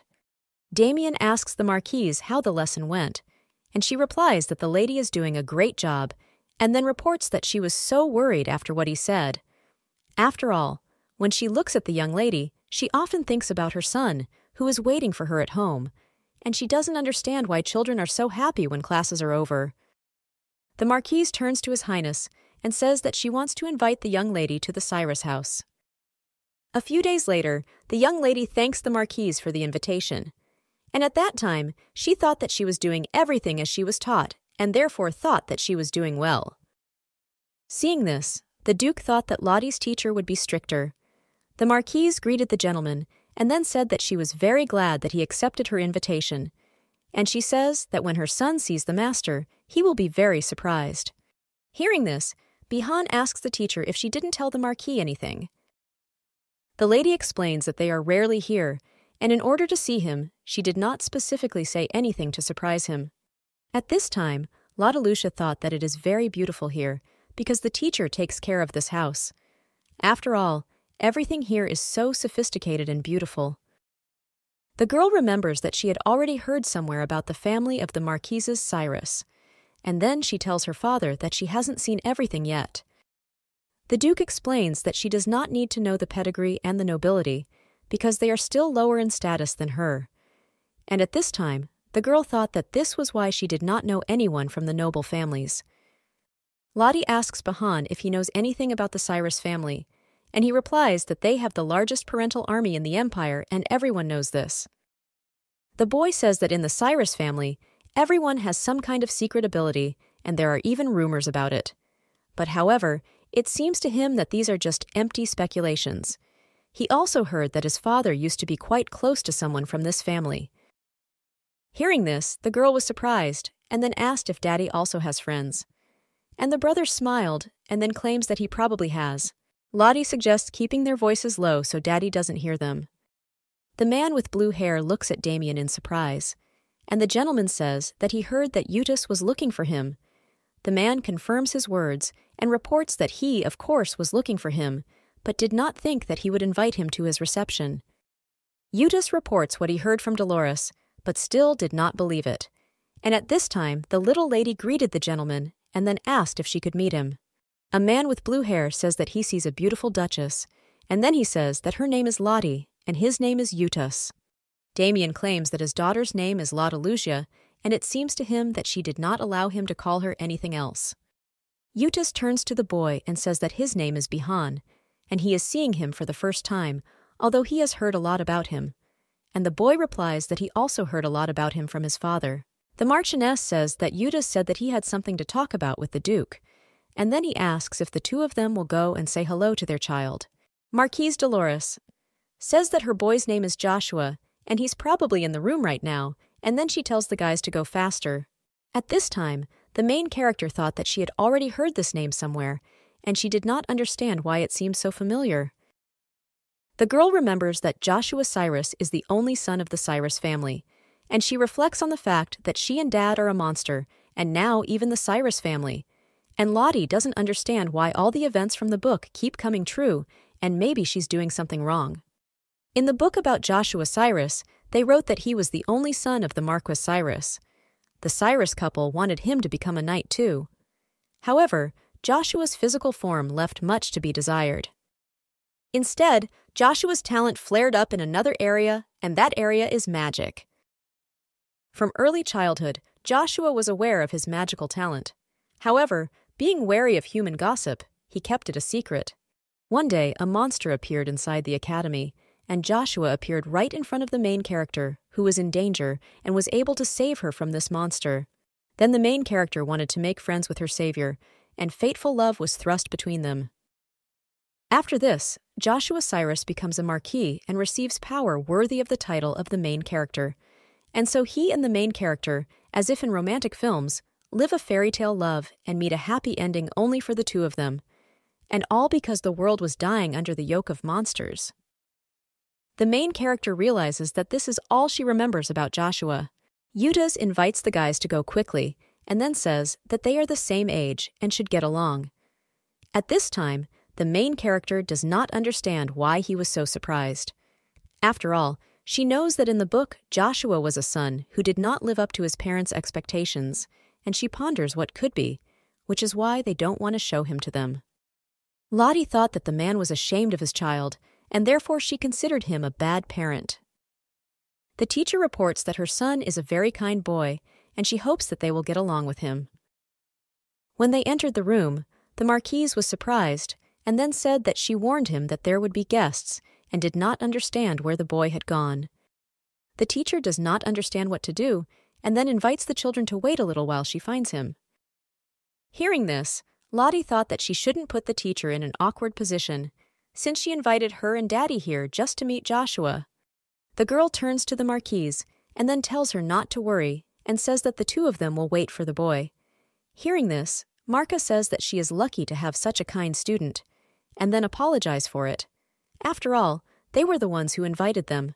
The lady reports that this room is for guests, and therefore they can relax here. She also tells them that they can look around the estate and says that she will bring them something tasty. The Marquis warns that if they see a cat walking, they should not be too surprised, and he explains that this is their cat that can leave the house. When they were left alone, Bihan asked the girl if she was sorry, and she doesn't understand what there is to regret here. The boy explains that the teacher warned them that they would come, but Joshua is not there, and this means that he did not want to meet them at all. The little lady replies that he doesn't seem very comfortable talking to anyone outside, and then she says that, of course, she is sorry, but maybe it's for the best, since Lottie doesn't like such men. Bihan says Lottie never made friends, so he thought that in her heart she was looking forward to it. The girl claims that she has Bihan. However, the boy objects and says that he is not her friend at all. Lottie claims that if you think like this, then Bihan also has no friends. The boy explains that he has no friends, not because he could not make friends with anyone, and then says that he does have friends. And it's more accurate to say that they also serve in the same place as him. Bihan says that it is enough for him that he has a sister.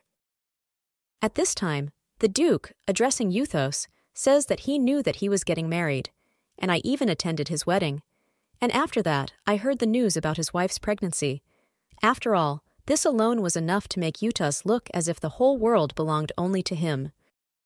Damien says that this child, and at this time, Eudes tells him to shut up and explains that Dolores does not know anything. The Duke agrees with him and explains that he is not going to question him. After all, he understands that there is nothing good in this, and then he asks what is the reason for sending him so many letters. Damien says that he has known him for a long time, and therefore he probably knows full well that he does not answer letters not related to work. And yet, if he needed something, he would write about it in a letter. However, it only said that he wanted to meet him. The Duke explains that he thought it was some kind of nonsense and ignored everything until the Marchioness invited them personally. And therefore he assumes that Eudes has business with him that cannot be written about in a letter because someone else might read it.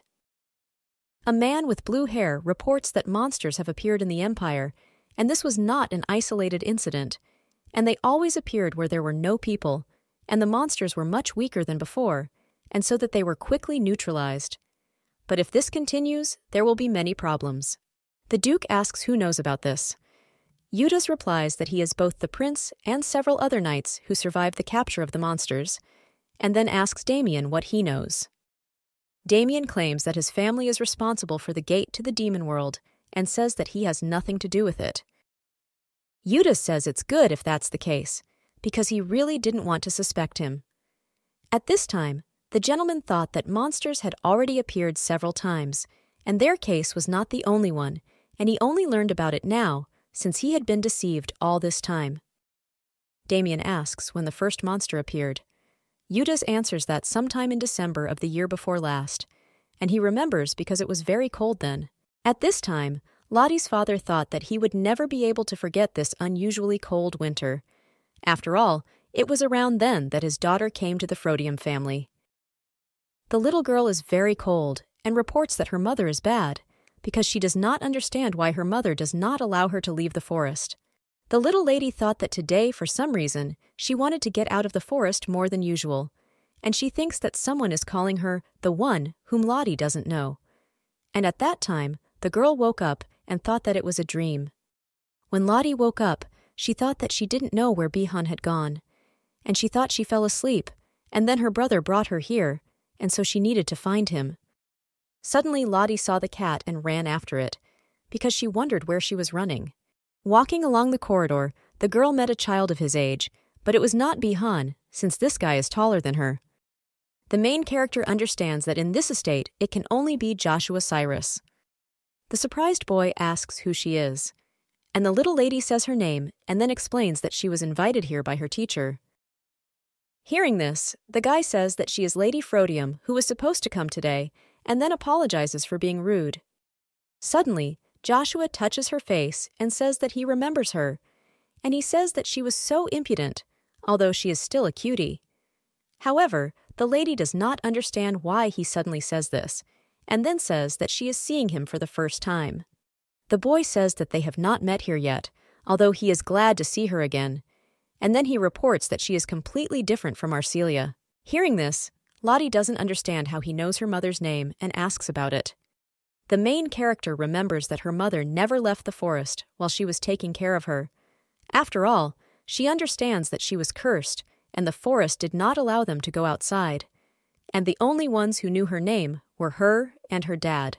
Joshua reports that since they were dating, he could not even think that she would forget everything, and then asks if she has a bad memory.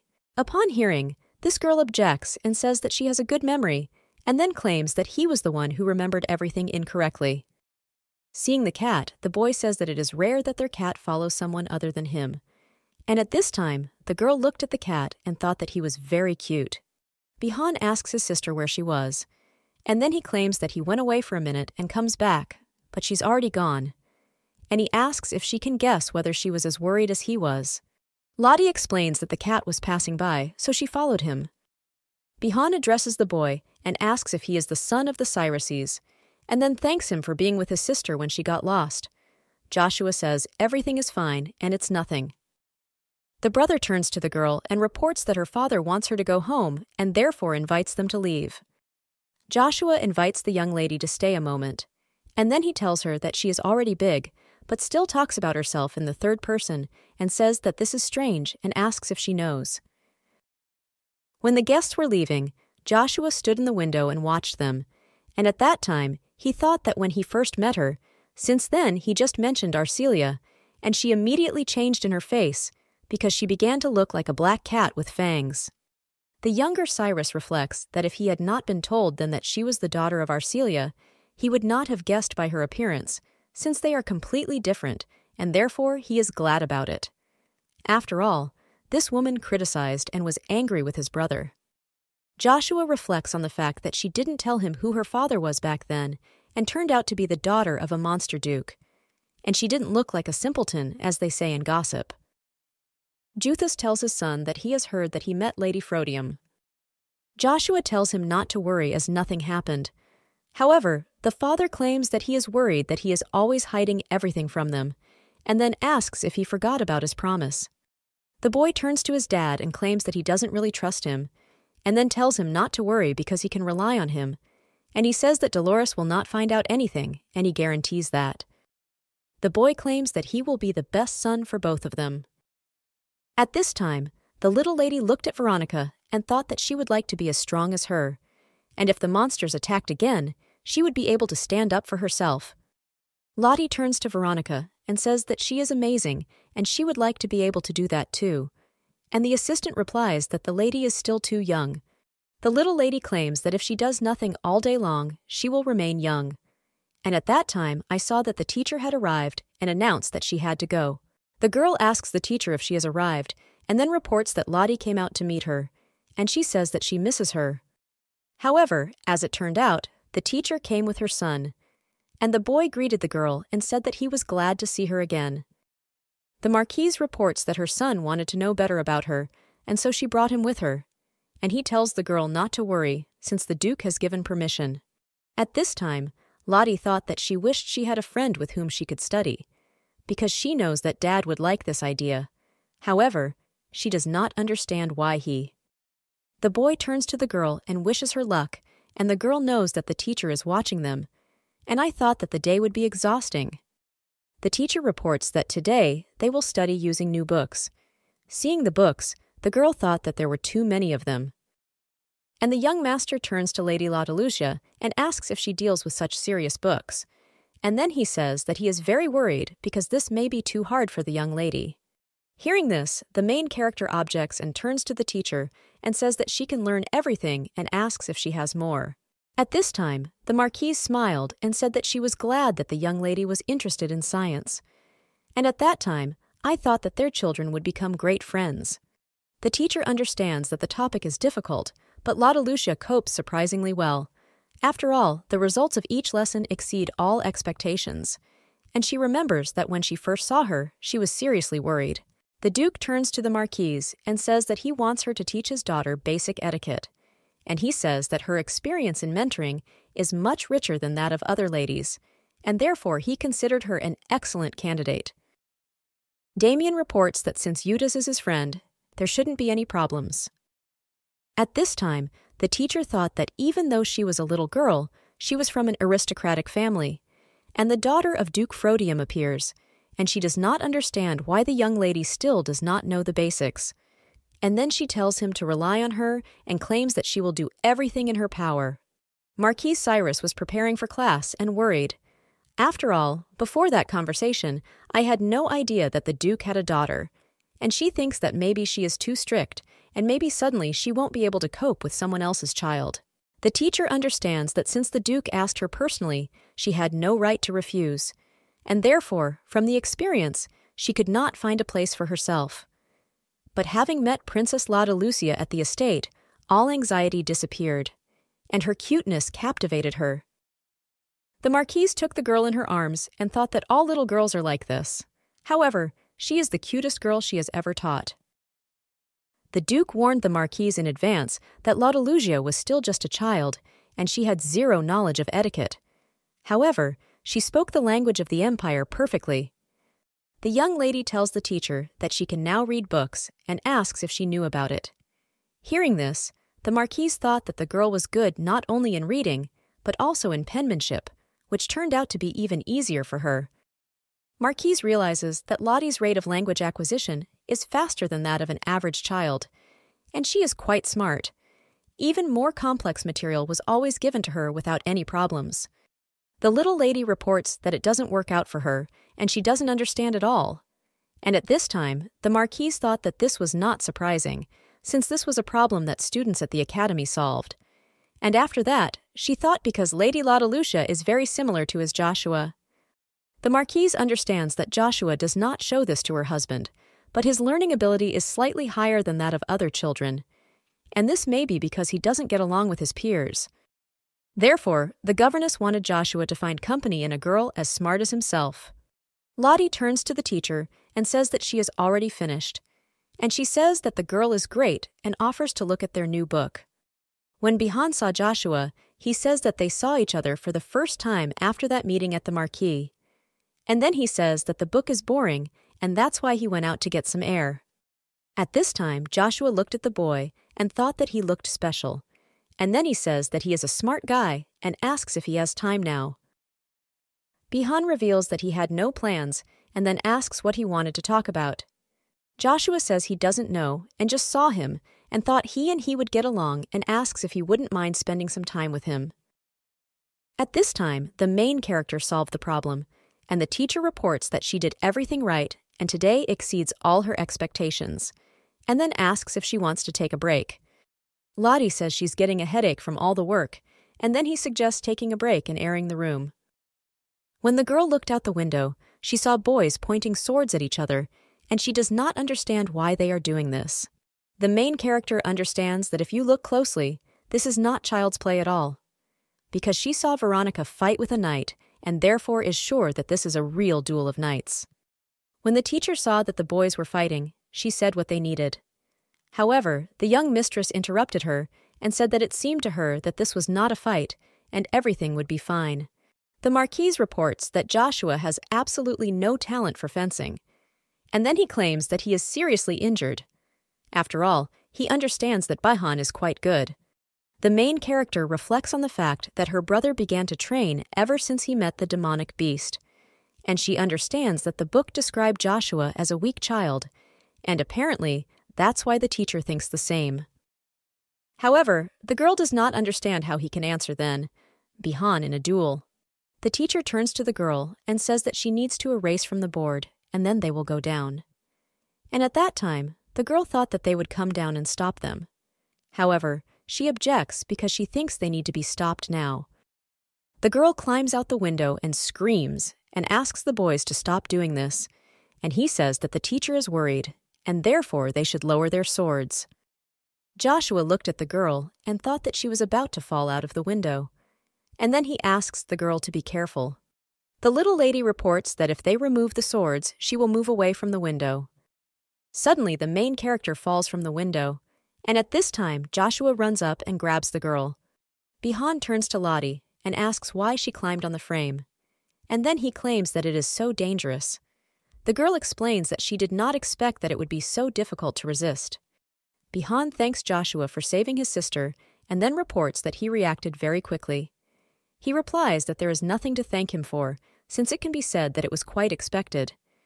The little girl says that she wants to talk to Joshua for a while, and then she thanked him for saving him and says that she saw how the two of them practiced fencing and asks not because his family controls the knightly army, since he himself is gifted in wielding a sword, and she says that he interested her. The main character reflects on the fact that Joshua from the story behaved the same way with her, But in conversation, he was not so rude. And being weak, he could not even hold a sword in his hands. And now, in full view of everyone, he entered into battle, and without magic. Joshua is the main character of the book and the heroine's lover, almost the complete opposite of what she sees now. And it is possible that everything that recently happened was a simple coincidence and has nothing to do with the history of the book. The young master says it's because of her. Dolores will now suspect him. Hearing this, the girl does not understand what is her fault and asks about it. Bihan out of nowhere and claims that they didn't get along. Joshua counters and says he just needed to know something about the brat. And the lady objects and says that he is not a brat and his name is Bihan. The little gentleman heard this and said that he has magic. At this time, the main character thought that the bracelet was covered with magic, and she heard that Bihan made it in the demon world. Joshua reports that magic does not work in this estate, and he doesn't understand why he looks so carefree in a place where he can't use his powers. Lottie asks what's wrong, and the boy says she can't understand because she doesn't have magic. And then he explains that usually when magicians find themselves in a place where they can conjure, it feels as if they are tied hand and foot. Hearing this, the main character asks how he knows this, since he does not know how to use magic. Hearing this, Joshua smiled and said that he was not talking about himself. However, the girl claims that he still can, and says that no one from his family knows this. The young master smiled again and reported that she had revealed him, and then he explains that in order to avoid problems, he hides his abilities from others. Joshua looked at the girl and asked if she was okay, and she assures him that everything is fine. And at this time, the girl thought that she was just beginning to think that everything was getting better. The father turns to the girl and says that she has been in a bad mood lately. Hearing this, the girl thought that something was wrong here. Damien invites the lady to share with him if something is bothering her. I heard that this girl thought that if she told him, she didn't know if he would believe her. After all, in some book, it was written that she would die at the age of 11. The main character reflects on the fact that she tried not to believe in it or change it somehow, but until now, all the events of her life repeat the plot of this story. After all, she doesn't want to die and doesn't understand what to do. The Duke claims that if she does not want to talk, then he will not insist. Then he tells her to always know that he will be there. The father tells the little lady that he does not allow her to go wherever she wants. And at that time, she thought that he could not go into the world of demons without saying a word, like last time. Hearing this, the gentleman laughed and reported that he was being controlled by his own daughter. The girl asks where he is going today, and thought that she had not seen this suit on him before, and the father replies that he is going to the safest place, the Imperial Palace.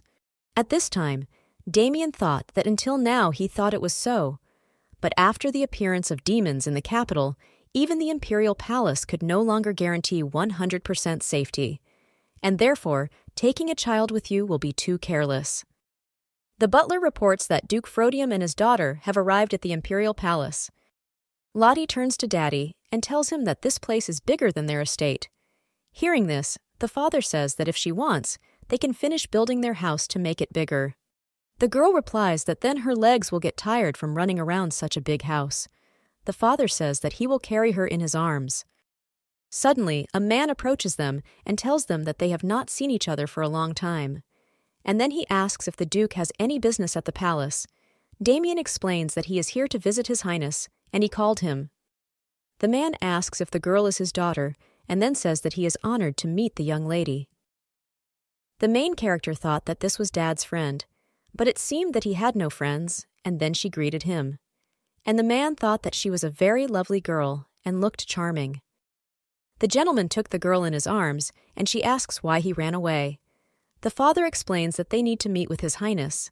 And at that time, I thought that my daughter was very tired, and maybe he shouldn't have taken her with him. Joshua doesn't understand why the Imperial Palace is so noisy, as he begins to feel like he's in a bazaar, and his father asks him why he came to a place where he feels uncomfortable. The boy explains that in the future, he is going to take the post of head of the family, as his heir, and he closes his eyes and already sees this picture. Hearing this, Eudice thought that he did not understand why Joshua had changed so much, and then she remembers that not so long ago, Dolores found this stubborn and annoying child practicing with a sword. he suddenly decided to practice fencing. Eustace does not understand what forced his son to change. After all, he even began to be interested in Princess Frodium. And a few days ago, he clearly expressed what was in his soul. But, of course, only in front of him. After all, he said that he wanted to prepare for the title of heir and followed him to the imperial palace. Mr. Cyrus reflects that his wife Dolores approved of this idea, but seemed a little unhappy. Joshua explains that his mother approved of the trip and therefore invites his father to listen to his opinion too. Eustace asks the gentleman what is going on here today, and he answers that today Duke Frodium and his daughter arrived to them. Hearing this, the boy was surprised, and then asked his father if he had also come to see His Highness, and then invites him to go quickly. Hearing this, the father thought that his son was up to something, and he was interested in it. The servant reports that His Majesty is receiving guests, and therefore invites the master to wait a little, and then he says that his son is forbidden from entering the audience chamber. Joshua tells his father not to worry and explains that he will wait outside. And at that time, I thought that he had no intention of coming in, since only he wanted to meet Lotta Lucia. And the boy remembers that he really wanted to go to Frodium again with Dolores. But for some reason, she didn't like this idea. And then she looked at him as if she didn't remember who he was at all.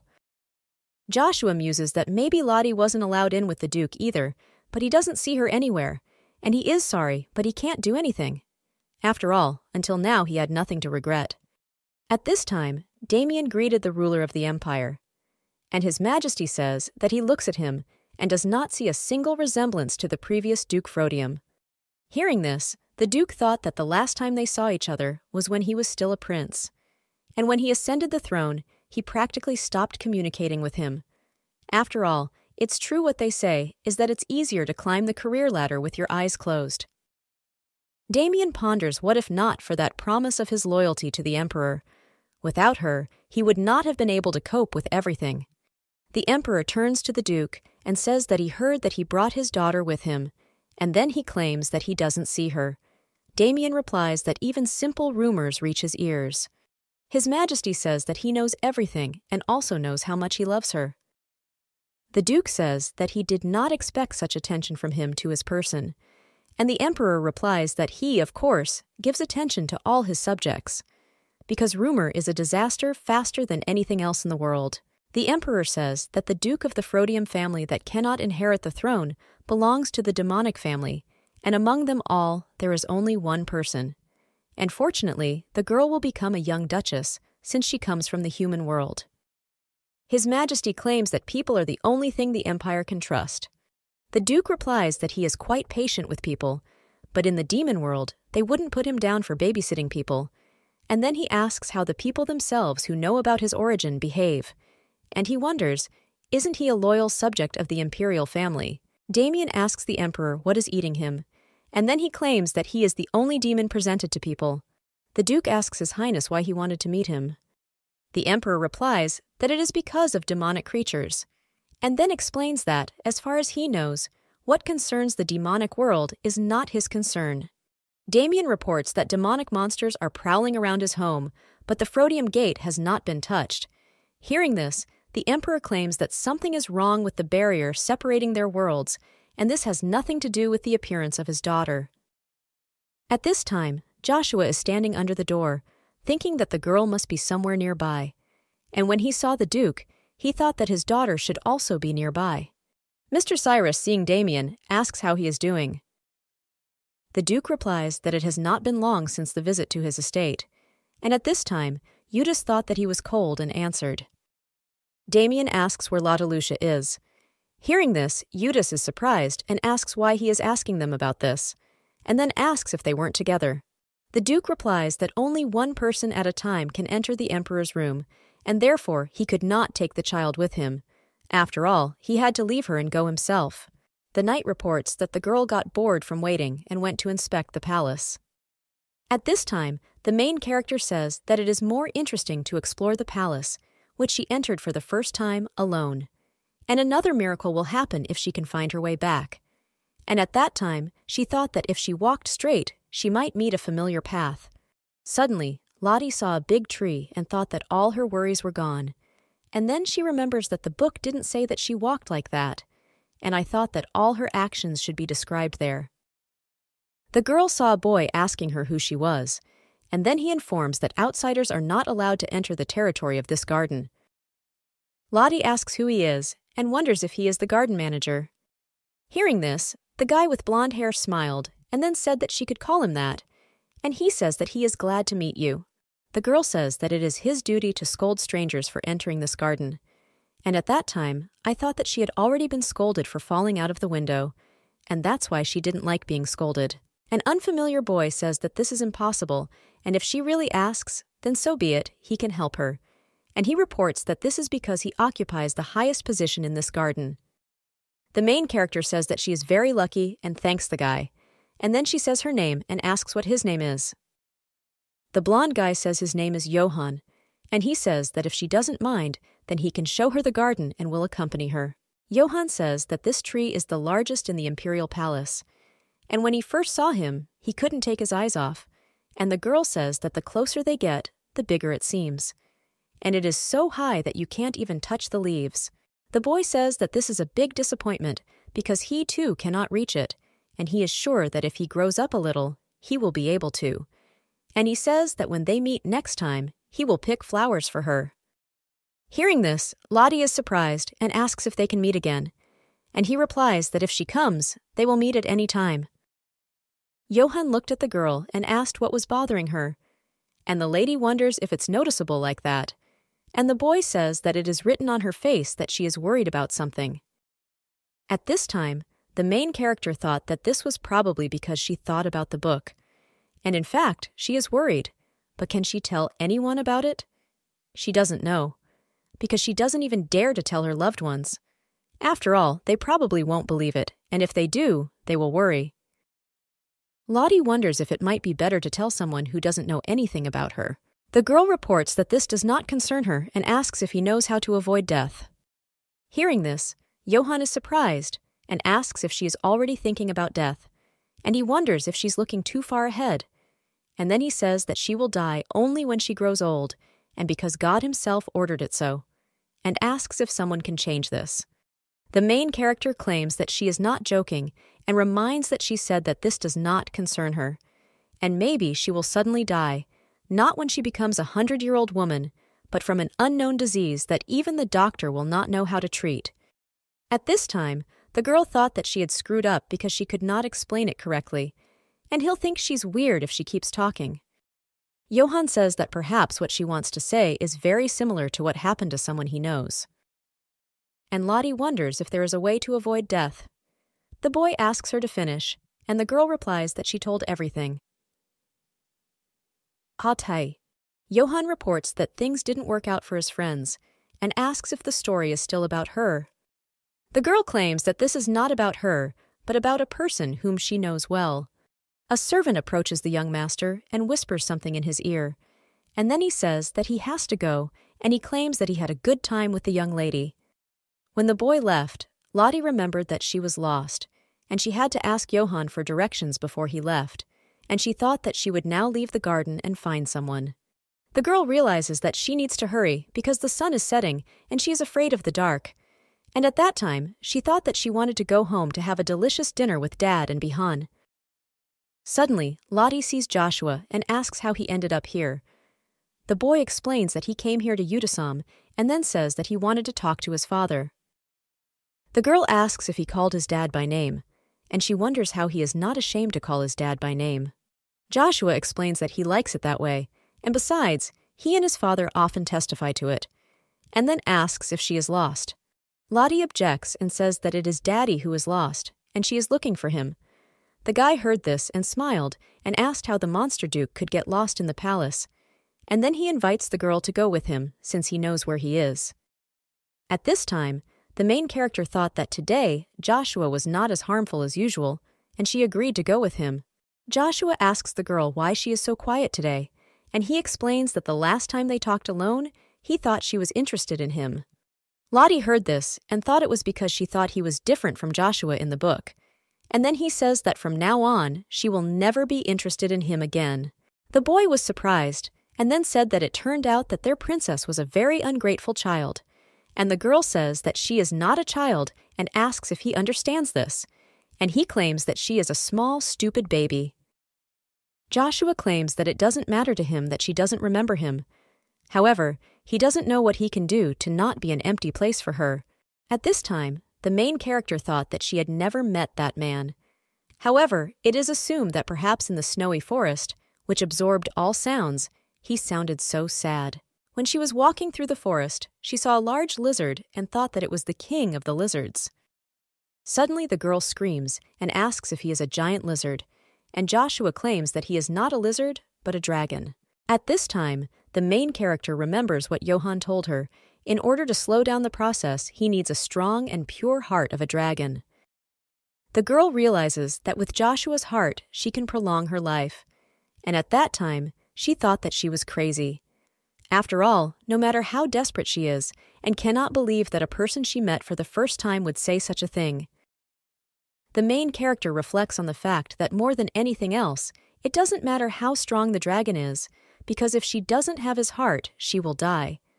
And she understands that he is implying that she will have to fix Joshua's pain in order to survive. The boy looks at the girl and asks why she is looking at him like that. And she replies that she should ask why he is looking like that and asks what is written on her face. Joshua is pleased to say that Lottie has not forgotten him, and she replies that it's surprising that she didn't recognize him right away. After all, who would have thought that he is the king of the lizards and reports what she remembered because she is smart? The boy claims that he is not really a lizard king, but a dragon. The young master thought that, be that as it may, he has grown up a lot since then, and Lottie's hands are all so tiny and still warm, and he still remembers her body temperature. The girl remembers that her mother told her that this is the king of lizards, and her mother also asked her why she left the house without permission. Lottie explains that this lizard has been hurt and looks sick, and then asks if they can help her. The boy remembers that if it were not for Lottalusha, he would not have been able to enter the Arcelius forest, and the woman says that she was going to leave him to die, but thanks to his daughter he survived. Arcelia reports that her daughter is looking for medicine to cure his wounds, and she asks the lizard what he forgot here and says that this is not a place for his kind. Joshua reports that a lot of time has passed since their last meeting, and the woman says that she heard that dragons cannot grow while they sleep. She wonders if he slept during this time after the death of his brother. Hearing this, the dragon asks how she dared to kill his brother. All this time the girl watched them, and then approached the dragon and asked him to play with her. Arcelia reports that Lottie has met a talking animal for the first time, and therefore offers to play with her a little. And then he claims that he continues to fall asleep, and therefore there is no difference between them. Lottie tells the dragon to pout, and he asks what she wants to see. At this time, the dragon thought that in the winter forest the girl had never seen anything like spring butterflies, and then he released them. Lottie looks at the butterfly with admiration, and the dragon tells her not to climb too high because it is dangerous, and he reports that his spine is slippery. The boy remembers that Arcelia allowed him to enter the forest, but she no longer cared about him. A little later, Lottie brought him medicine and nursed him back to health, and after some time and wounds, the lizards didn't look so bad. The little lady asked the lizard why she didn't thank Lottie, and then he suggests asking Lottie to bring him his medicine every day. The dragon replies that he will think about it the next time they meet, and the girl says that this is good because she cannot get out of this forest. The dragon suggests to the little lady that he himself will come to her and then kisses her on the cheek and asks her to remember his words. She also says that if she leaves the forest before he arrives, she should look for him under the name Cyrus. Joshua reports that after full recovery, he returned to the Marquis and left the forest. However, from the moment he left, the Marquis must have been confused and Dolores must have been very worried. The boy says that he returned to the Marquis and became his son again, and sometimes he remembered everything that happened to him in that forest. He understands that dragons live for centuries, and he fell into a deep, long sleep after the death of his brother. And now, only a few know who he is. Joshua reflects on how the child he met in those forests was the only person he connected with after waking up. Lottalusha. The only fact confirming its existence. Suddenly, the main character saw her daddy and was very happy. and the Duke says that if his daughter goes without waiting outside, and then asks how she thinks her father will feel.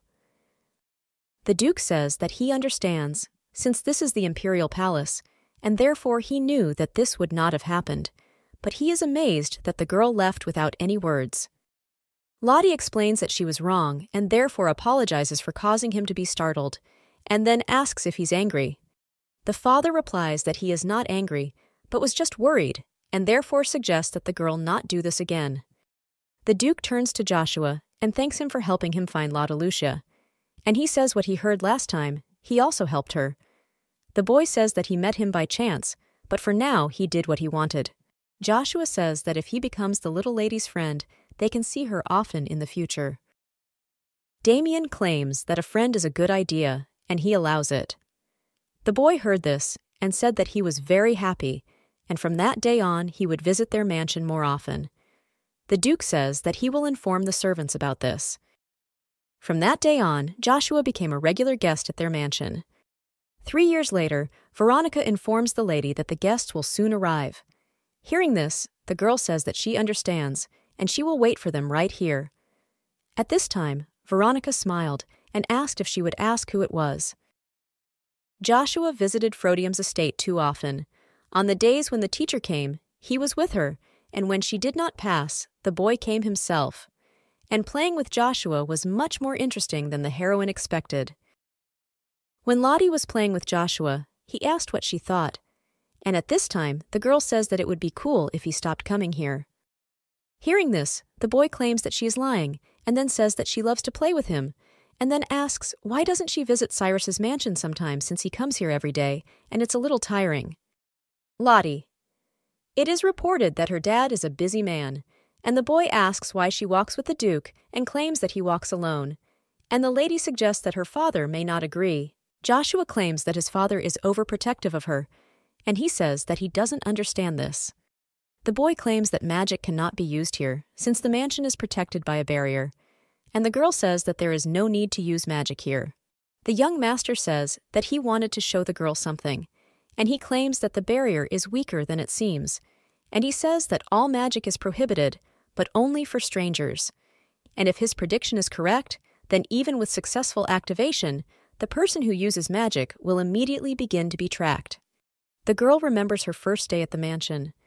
As soon as my mother's magic circle disappeared, my father immediately appeared in front of her. Because of tracking magic or something, he sensed his mother's magic. Hearing this, Joshua asks in surprise if this basic magic is here from the beginning, and he says that even a family of wizards wouldn't do that. Lottie asks the boy if he is connected with capable wizards. Joshua argues that the barrier is made by sloppy people with no skills. After all, there are many cases when they don't know where to start, and then he says that he can remove this barrier, and if everything goes smoothly, he will show her magic again. The girl tells him to slow down and tells him that she doesn't understand magic, which means that she won't be able to understand what he's doing. Joshua sees the carriage and says that he already needs to go, and the lady reports that she is conducting it. While walking along the corridor, the girl met Bihan and asked where he was going to go. He replies that he was heading to her room, but met her on the way. The little lady reports that they were outside and it would be great if he was there too, and the boy explains that he thought she would be back any minute and did not even imagine that she would be gone for so long. Brother says Joshua comes too often, and the little lady asks not if he likes him, and then claims that there is no reason to hate him since Joshua is his friend and he has helped him several times. Bihan says that he thinks he is just getting closer to Frodium and he does not look like a good child, and therefore he thinks that his sister should not become so close to this gentleman. Lottie explains that she loves her family more than her friends, and then asks if he's acting out because she's around Joshua, and he says that in any case, she can understand his thoughts. The girl says that if she were closer to Joshua and left him aside, she would be even more gloomy than him. Bihan says maybe she is right, as he was worried that there might be someone who is closer to his sister than him. The little lady says that's not true and tells him not to worry, and then asks why he came to her, and he replies that it's nothing special since he was too worried, and then it is reported he will go to his place and invite his sister to rest. At this time, the main character thought that he wanted to tell her something. The next day after the lesson, the teacher says that she is doing well, and then she tells her that Joshua is waiting in the waiting room and she can go. The Marchioness thanks the princess for getting along with Joshua. The little lady explains that they're just playing together because they're friends. The teacher says that Joshua has always been so weak since he was born, and the doctor said that he would not live a long life, and therefore it is difficult for him to make friends with peers, even though he is already an adult. The Marquise reports that she was very worried, but after meeting Lottie, Joshua's health improved, and he even began to practice fencing, and this is all thanks to the young lady. Walking along the corridor, the main character does not understand what happened, since the Joshua her teacher is talking about and the Joshua she knows are completely different. Joshua asks Lottie if school is over and she was kept a little late today, and the girl invites him to go play ball. Lottie looks at the boy and says something is wrong, then asks where he came from. She claims he is not Joshua and asks where he is. The boy, surprised, says that he does not understand what she is talking about and claims that he is Joshua, and he wonders if there is another Joshua here. Lottie claims that the Joshua she knows and the one the teacher knows are completely different. The girl reports that the teacher does not know that he is a dragon, because the fact that Joshua was weak from birth confirms that the child born by the teacher and this Joshua are different, and for some reason, Joshua, sitting in front of her, took his place.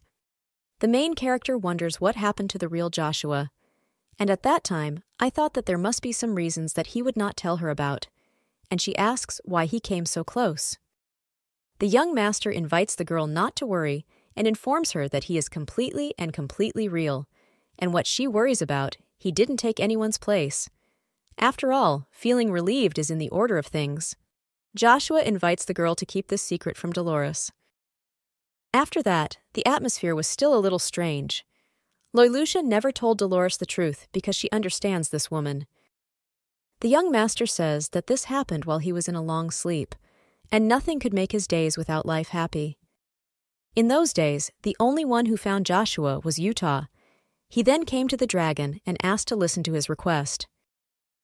At this time, the dragon thought that his mana seemed to be comparable to that of his previous partner, and then he thought that he must be his heir. A man with blue hair reveals that he is the same dragon with whom their ancestor made a deal, and says that he is the fifth heir of Utah's. However, the dragon does not understand why the newly born heir is awakening him, and then he claims that it seems to him that he can cope without his power, and asks why he found him with this dead child. Yuta says that his son is dead, and his wife is in such grief that she is going crazy. The dragon asks if that is why he came to ask to be resurrected, and then he apologizes and says that he cannot give him this. The animal claims that a heart filled with dragon magic power can save a person, but this is not a panacea, even with dragon magic. The person inside will still die. Hearing this, the man claims that he knows, and at that time thought that he was his last hope. Eudes reports that he feels unbearably bad and has no choice but to watch his wife suffer, and so he begs him to take the place of his son. The dragon asks in surprise if he is asking to impersonate a person, and then he invites him to imagine that this is a hobby and it is impossible to change human destiny. And the man with blue hair asks him to let his wife see how her child grows up, and that was his only desire. Bihan looks at the girl and asks if she is tired, and the lady replies that she couldn't sleep for a long time last night because she was thinking about something. And at this time, the main character thought that since she promised Joshua, she could not share this even with Bihan. Brother asks why she couldn't sleep. He wonders why she didn't sleep during the day. The girl replies that she is not a sleepyhead. However, he claims that when she is tired, she should go to bed. The little lady claims that she doesn't want to sleep, but Bihan insists that she go to bed and fall asleep quickly. The boy says that until she falls asleep, he will be nearby.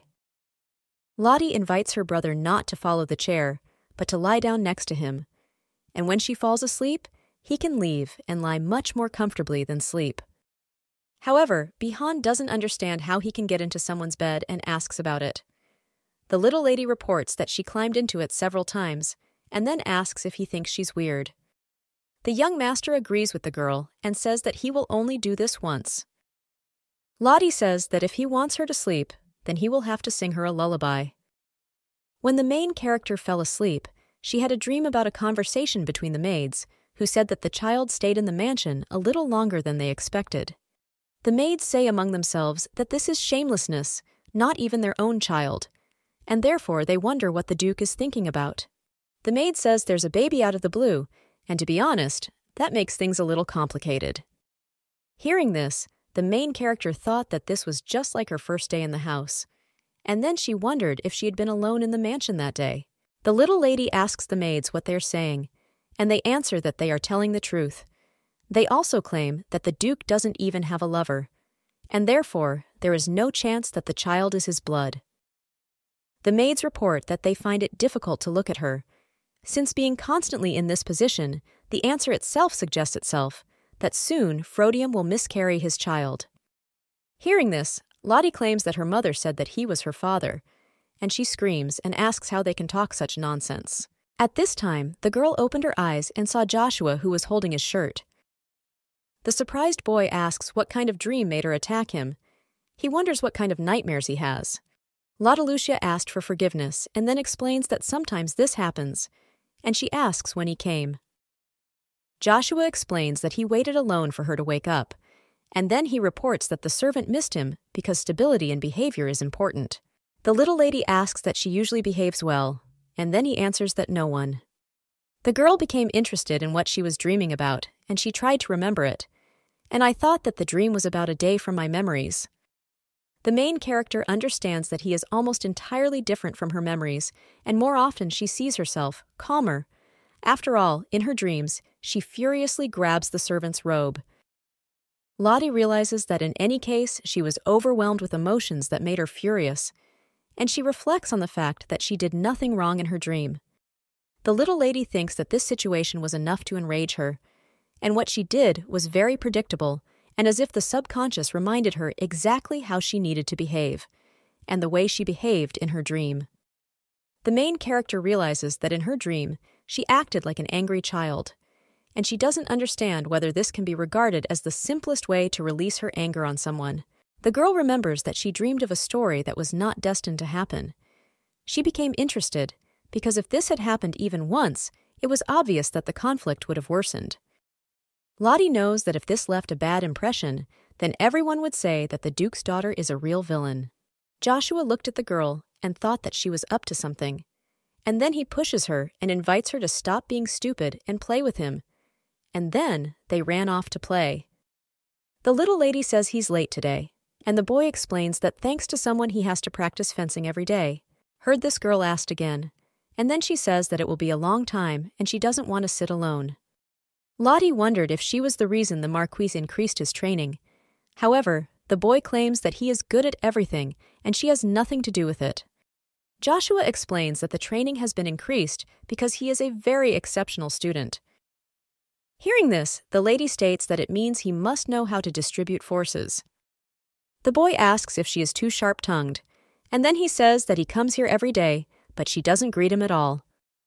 The girl says in surprise that she is still not happy enough, and he claims that she could have greeted him more warmly. Joshua reports that he cannot come here more often, and then she says that it will be difficult for her to date him next year. The boy explains that this is a sudden decision, and everything was decided from the very beginning. The young master says that Dolores is going to send him to the academy.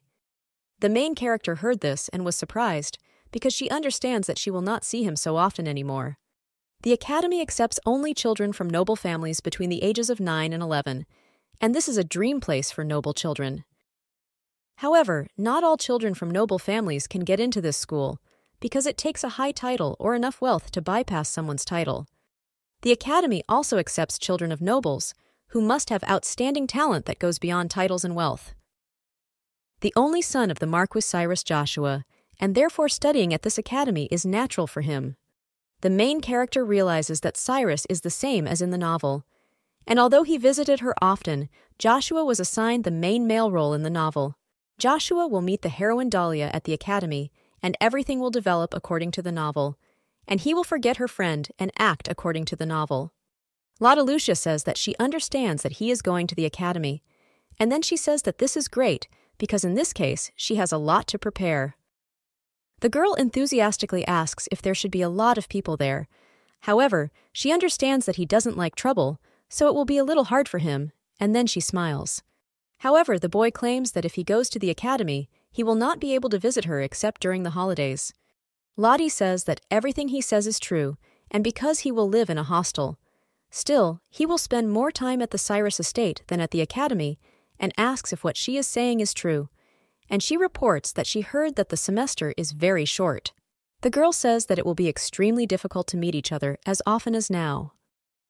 And at that time, the boy thought that if Lotta Lucia went somewhere, he would feel bad, and he would not be able to bear it, and would secretly come to see her.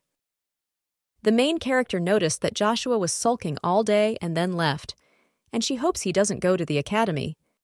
Lying in bed, the girl reflects on the fact that if Joshua does not come, then she will have no friends. The next day, the girl decided that she would also go to the academy. Lottie came to her father's office and said that she wants to study at the academy. However, the Duke objects and says no. The girl asks why, and then says that she wants to go there. Damien says that if she goes there, she will not be able to get a quality education. Lottie reports that there will be a lot of people there, and she will be able to meet many of them. The little lady looked at her dad and thought that he had never been so stubborn. And then the girl asks why, and claims that there is not a single chance that the academy will refuse the daughter of Phrodium. However, the Duke claims that she is forbidden to leave the estates alone. Hearing this, the girl turns around and says that she finds it funny, and so she leaves. Bellant met her at the door and greeted her, and the girl wished him a good day, and then informed him that she was already leaving. The man with red hair invites the Duke to tell him, and then he says that he sees that the gentleman is worried about the princess and asks why he did not come to the point. The Duke says that stop talking nonsense and let him report to him about the new information that he has.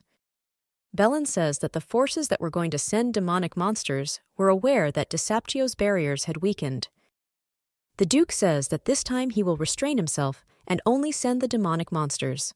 However, the master reflects on the fact that it is not enough to simply release the monsters before Desaptio, since they can do it on their own. Bellant claims that demons are unable to leave the barrier in a stable state, and therefore it would be possible to send them as an experiment. Damien reports that the little ones had great prospects, but none of their attempts were crowned with success, and so he suggests continuing to monitor every move. At this time, the Duke thought that not only demons, but also magic could not penetrate the human world, and he understands that these processes must be stopped, and for the sake of his daughter, he will not allow this. And when the teacher came, the little lady asks that if she is still not a student, then can she go to the academy? The Marquise replies that it will be difficult for the lady, and also for security reasons, strangers are not allowed to enter. The girl was surprised when she heard this, and then said that she understood. However, the Marquise wonders what made the young lady so suddenly interested in the academy. Lotta Lucia explains that Joshua is going there, and she would like to go there and play with Joshua again, just for once. The little girl says that no one will help her in any way, since the entrance there is closed for her. The teacher asks in surprise if Joshua is going to the academy. Seeing the Marquise's reaction, Lottie says that he told her about this a couple of days ago. Marquise says that Joshua has long decided to enter the academy because it guarantees a high level of education, and in this place, he will be able to meet different people. The teacher says Joshua said he wouldn't go there, and he completely refused. And if he had to go to the academy to study, he would have achieved greater success here than there. Marquise claims that if fencing training was to blame, he would prefer to increase the load.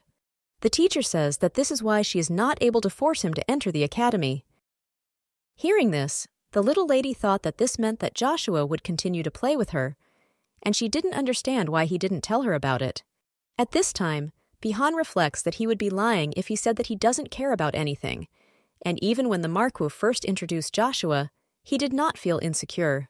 The boy thought that it would be nice if Lottie had a friend, because she is alone in the mansion all day and night, and also because Joshua is Lottie's friend, he was ready to meet him. Bihan hoped that they would find a common language after several meetings, and he doesn't understand how to convey to his father that he visits their mansion too often. The young master reflects on the fact that Lottie loves him more than Joshua.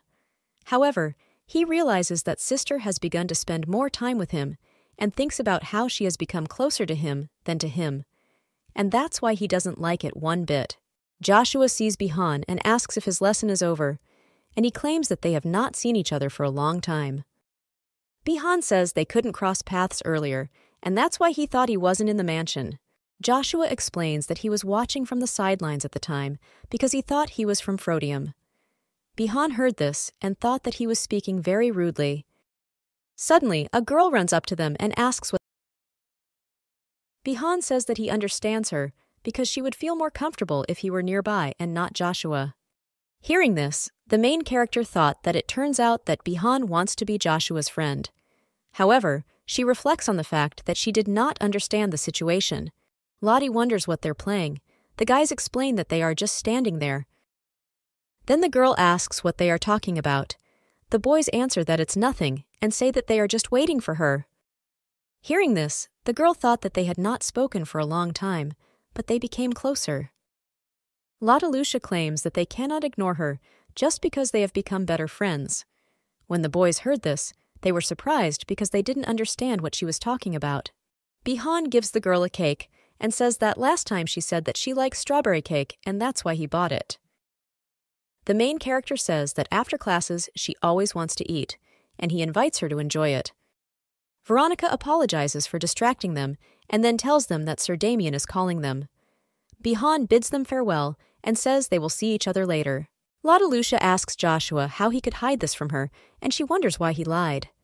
However, the boy does not understand what she is talking about, and the girl explains that then he told her that the teacher was sending him to the academy, and Joshua says that's true. Lottie says that when she asked her about it, the teacher said he refused, and she asks why he told her this.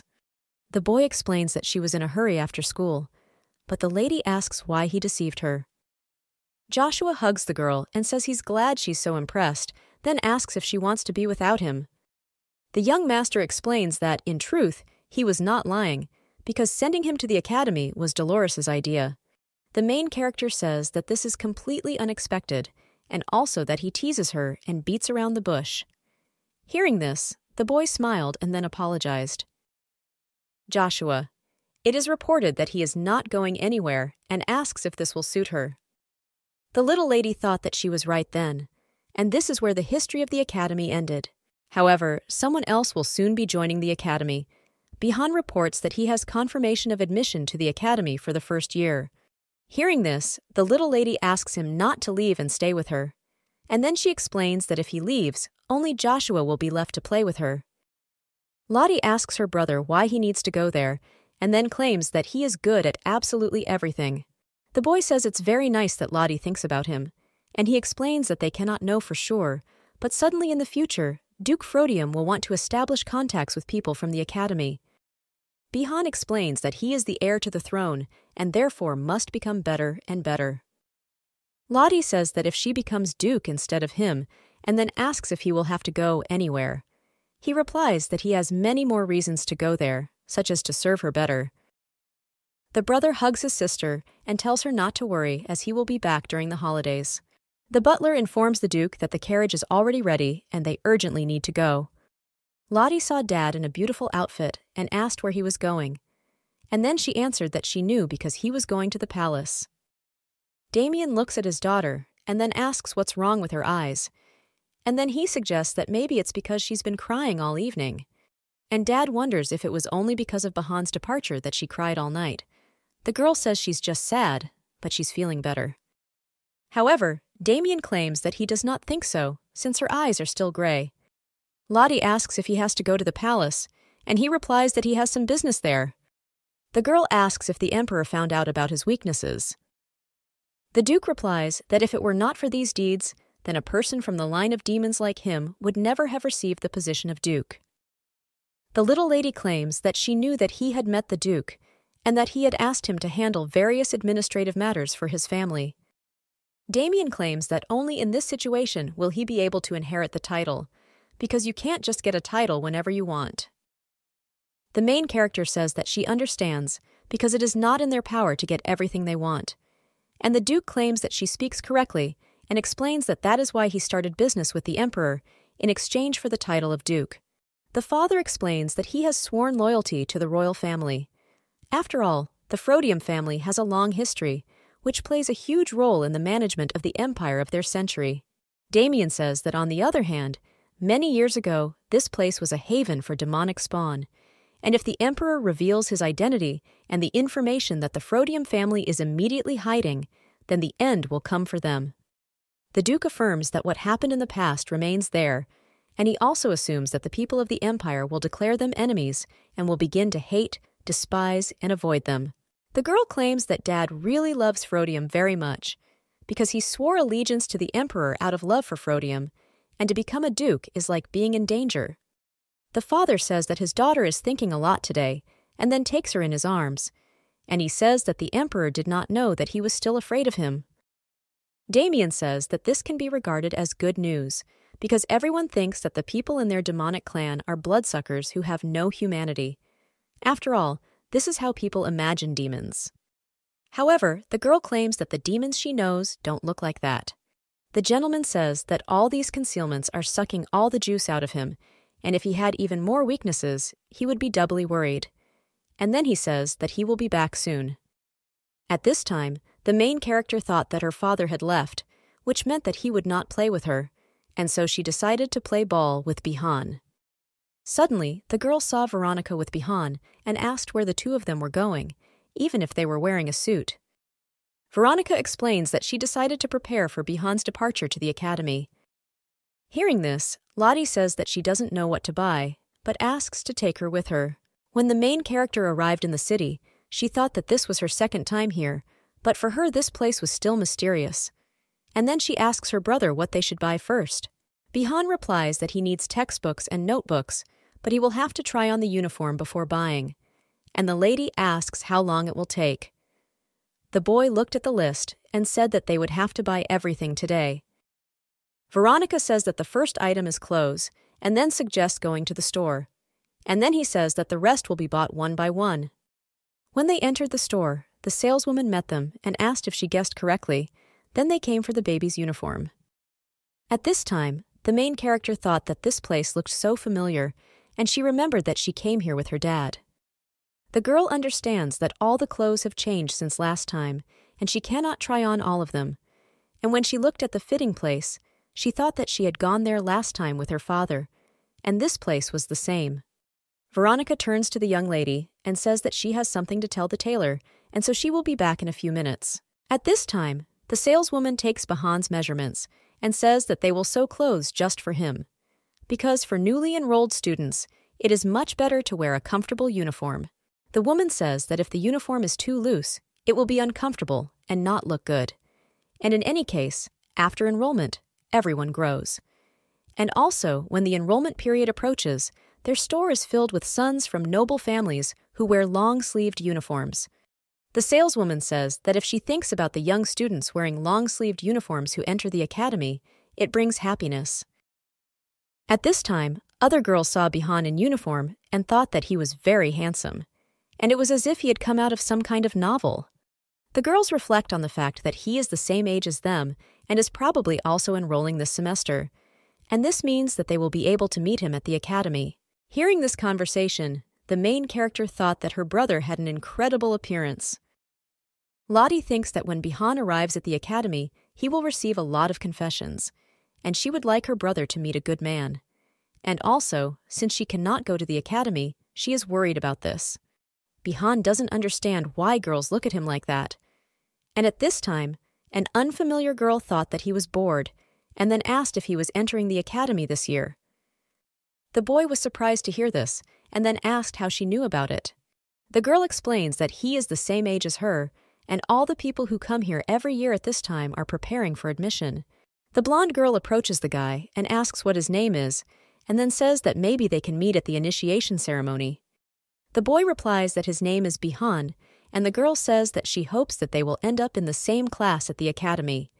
However, he claims that it is too early to talk about this since they have not yet entered the academy. At this time, the main character, watching him, does not understand why he is so cold, and she thought that he needed to say something. Suddenly, the Marquis enters the store and addresses Princess Frodium and says that he is glad to meet her. Hearing this, the saleswoman thought that this girl was the daughter of the Monster Duke. and the man asks if the Duke will come since he won't see him here. The girl explains that today she came with her brother to pick out his uniform, and then, screaming, she explains that she needs to go out and breathe, and at that time she thought that she could no longer be in such an atmosphere.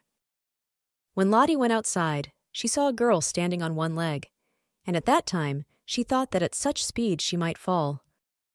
Suddenly the girl in the blue dress falls, and the little lady offers to help her stand up. The girl with silver hair thanks the girl for helping her and then calls her a good person. Lottie looks at the girl and thinks that this is her mother flying out when she was little, since her hair color and eyes are all identical. However, there is one difference because her mother does not have such cold traits. The main character remembers that when her mother smiles, it becomes warm, like in summer. Lottie asks the girl if she hurt herself, and the girl replies that everything is fine and then asks why she is looking at her like that. And at this time, the main character thought that her mother had such special expressions, but this girl does not have them. And then she reports that she was lucky because she didn't hurt herself. Suddenly, the girl heard her name called and then said that her mother was looking for her, and therefore she needed to go, and she thanked the main character again. At this time, Lotta Lucia thought that Dahlia was the name of the main character of the book, and also after her death, she will be adopted by her father and become his new daughter. Dahlia. The book described a doll-like girl, which means that she is beautiful like a doll, but without the doll's emotions. And she always had a cold expression on her face. However, she had a warm heart that attracted people around her. Before being accepted into the family, Dahlia was always close to Frodium, and according to the book, the father knew about it. And on the day of her death from illness, her father approached Dahlia and offered to become his daughter. Damien turns to a girl with blonde hair and says that he needs an heir to continue the family, and for her, these are wonderful proposals. The main character understands that for Dahlia, this was truly an incredible offer. After all, the opportunity in life given to the daughter of a poor family by a viscount could make her a princess of the viscount family. The girl with silver hair turns to the Duke and says that she is very sorry, but this is too big an offer for her and then rejects it. However, the Viscount Lopez family returned Dahlia to the Duke's estate.